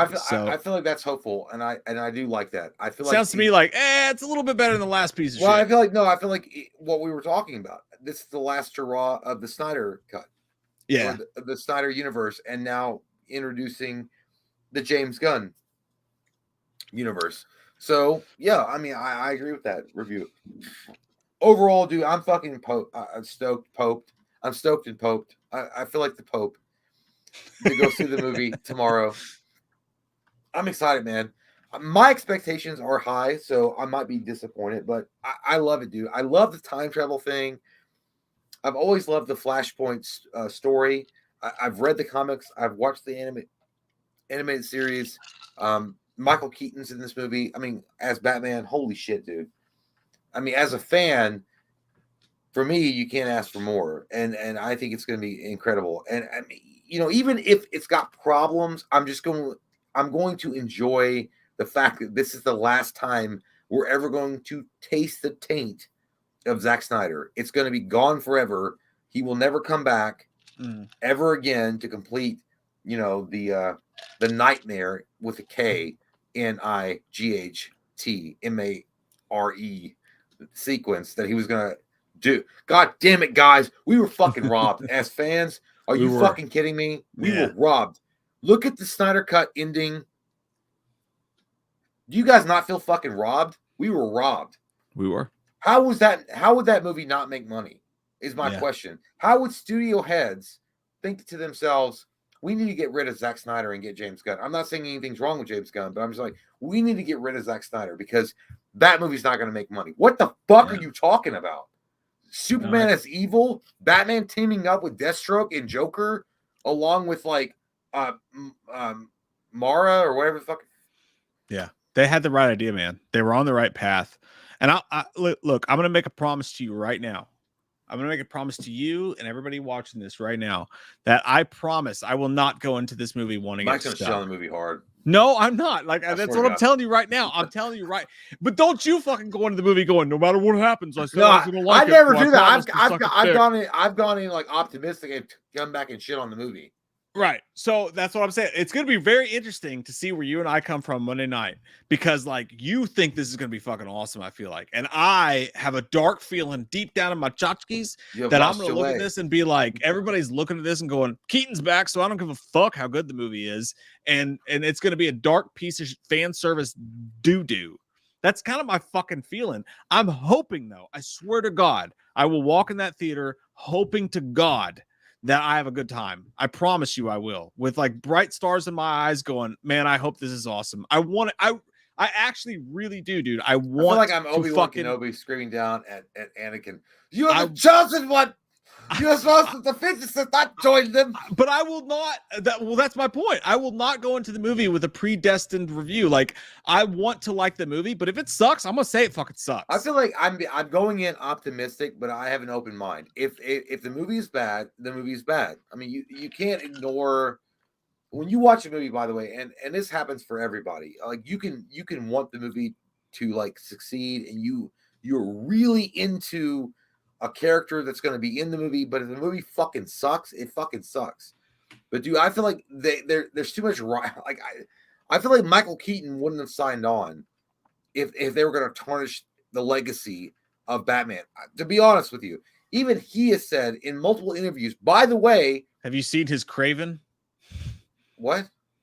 His rendition of Kraven in the Spider-Man movies wasn't exactly Oscar worthy. Kraven? You mean Vulture? That was great. Yeah, Vulture. Sorry. That was fucking awesome. What he did was fine. It was fucking mid as fuck. I mean, it was like he was fucking awesome as fucking Vulture. I love Beetlejuice. He wasn't trying to be Beetlejuice. He was being like a fucking weirdo that like I'll kill you and your whole family if you come after me. I thought he was better than anybody else Marvel would have gotten, but it wasn't like a classic Keaton performance. Well, no, but I mean, he was great. Like, yeah, I liked him as Vulture, but I mean, I feel like he would not have signed up for the movie if it was gonna like shit on the legacy of what he did with Tim Burton. I feel like not even close. And I don't remember if he was on Conan or one of those shows. He was like, he has a very deep like commitment to the character of Batman. He's like, I'm always gonna be like, I feel like I'm Batman. So I don't. Yeah, he did deny Batman Forever because he was like, I don't like that fucking script. Yeah, he was like, I feel like I'm Batman. Yeah. Yeah. So I don't think he's gonna sign on to any project. Yeah, if they're gonna treat the character like shit. 100%. That's a good point. That's a really good point. I make them now and again. Oh, hold on. Dan Murphy says Mike just doesn't like Keaton. Dude, Keaton's my favorite fucking Batman. I fucking love Keaton. I just don't like that parading his ass out there, pushing him into a suit and being like, hey, say the get nuts line because kids love that shit. That's what I'm upset about. I want natural fucking real artistic fucking Michael Keaton as Batman. I don't like this Walmart nostalgic bullshit. Then go watch Shakespeare in the park, bitch. I'll go watch 89 Batman because that shit was legit. Too legit to quit, as MC Hammer said on my clit from 1996. Stinky. Stinky. But yeah, man, this actually went longer than I thought it was going to go. I thought we'd be done about 2:30, like 2 hours and 30 minutes. We already went past that. Oh, we have. No, I really do. I want to love it, man. And I bet if I had to bet right now, I would say that I actually love what they do with Keaton and I hate the rest of the movie. That's just my bet. But I hope I love it. I really want to like it. Like, I don't go into movies. You guys fucking know me. I've never gone into movies saying, I'm going to fucking hate it. I'm not doing that. I swear to God. I'm just being honest and saying that from what I've seen so far, this looks like some Walmart Subway sandwich fucking bullshit. God damn, man. That's what I see. That's just what I see so far. I hope I'm right. What a racist you are. Well, you hate women. You're a homophobe and a racist. Holy shit. You hate your dad. I do. Oh, fuck. All right, let's get to your all's last super chats before we go into it. Monday's going to be a fucking party. That's all I know so far. Oh, God, where were we? Okay, so I know where we are. I can find it. I can make it cool again, Steven. Scramby eggs. Michael Parton says, real quick, would you guys come to Dallas sometime? I mean, yeah. I mean, I guess. I mean, yeah, for sure. If the moment feels like, right, if we get it paid for, man. Mike's got kids and I got bills. It's hard, man. Like there's expenses that you gotta like think about. Like, I don't have a reason not to go to Dallas. I do. It's funny. I just the Cowboys. I have money. Goddamn Jerry Jones. Colton Kaler says, what would y'all rank? I don't have money. I said I have money. No, I don't have money is what I'm saying. I can't I just can't willy-nilly. I'm going to travel to Dallas. I did actually. We were on a layover in a Dallas airport once, and one of the servers came over who's like, are you from We Watched a Movie? And I was like, holy shit. And are you serious? Well, speaking of which, I forgot about that. One of April's coworkers, April told her what I did, and she's like, oh, okay. And like, I don't know how that they even came up. And then the next day she was like, oh, my 13-year-old son knows about their channel. I'm like, what the fuck? And she's like, I don't know. She's like, I don't know why he's watching that stuff because we don't do horror in our house. And I'm like, oh my God, It's it's the so dick weird. jokes. I was like, he's gonna be the next. No, I was like, he's gonna be the next guy. It's like, I graduated high school, 4 years of the army, and you old fuckers are still doing it. We're 75 years Yeah, old. we're He's like, still I doing it. remember when. I will die on camera, motherfuckers. I will have a heart attack on camera just for the appeasement. I'll be like, did y'all hear that last whimper from Jay's voice? He said, the Batman sucked. I would never. I heard it. I would never say such a thing. Colton said, what would y'all rank these animated shows? 1, 90s Spider-Man, 2, 90s X-Men, 3, 04 Justice League, 4, BTAS 90s Batman. I'd go just real quick, I'd go 90s X-Men, 90s Batman, Spider-Man, Justice League. That's what I would For do. me, it's Batman, X-Men, Spider-Man, Justice League. Close. So we're close. Yeah. Dude, 90s X-Men versus the animated Batman series is a battle. Fuck. It's really good. I don't want to ever have to do like, do a versus in like if we did a whole stream, the Batman animated series versus the X-Men animated series, we cannot do that. Those would explode. That's like Double Dragon, brothers fighting brothers. We can't do that. Yeah, you in that be like, welcome to the human race. I told you better. I told you better hope I don't make it back. JD is LA. Thank you, man. Appreciate it. He says, thanks for the fun stream, fellas. I'm buzzed and feeling good. Love you too. I'm out. Oh, man. Have a good time. Chill out. Relax. Don't drive a car. Go sleep under a tree if you're not in the house. The half-baked thing. He said, fuck you. You're cool. I'm out. Yeah. Appreciate you, man. If you ain't got a house, go sleep under a tree, man. Don't you dare drive a car. Hey, thank you all for fucking hanging out with us tonight. It's been a blast. I miss you guys all week long. I know Jay did too. These are fucking so fun to do. And I want to do you. Yeah. It's been fun, guys. Thank you guys for inviting us into your homes and being obnoxious and moronic and dumb and sounding drunk at the end of the stream, which we always do, of course. We're on brand. But we really do appreciate you guys for hanging out with us. And please tune in for Monday night because we're gonna have a great fucking show. A huge show, huge. We're gonna compete with China. Huge.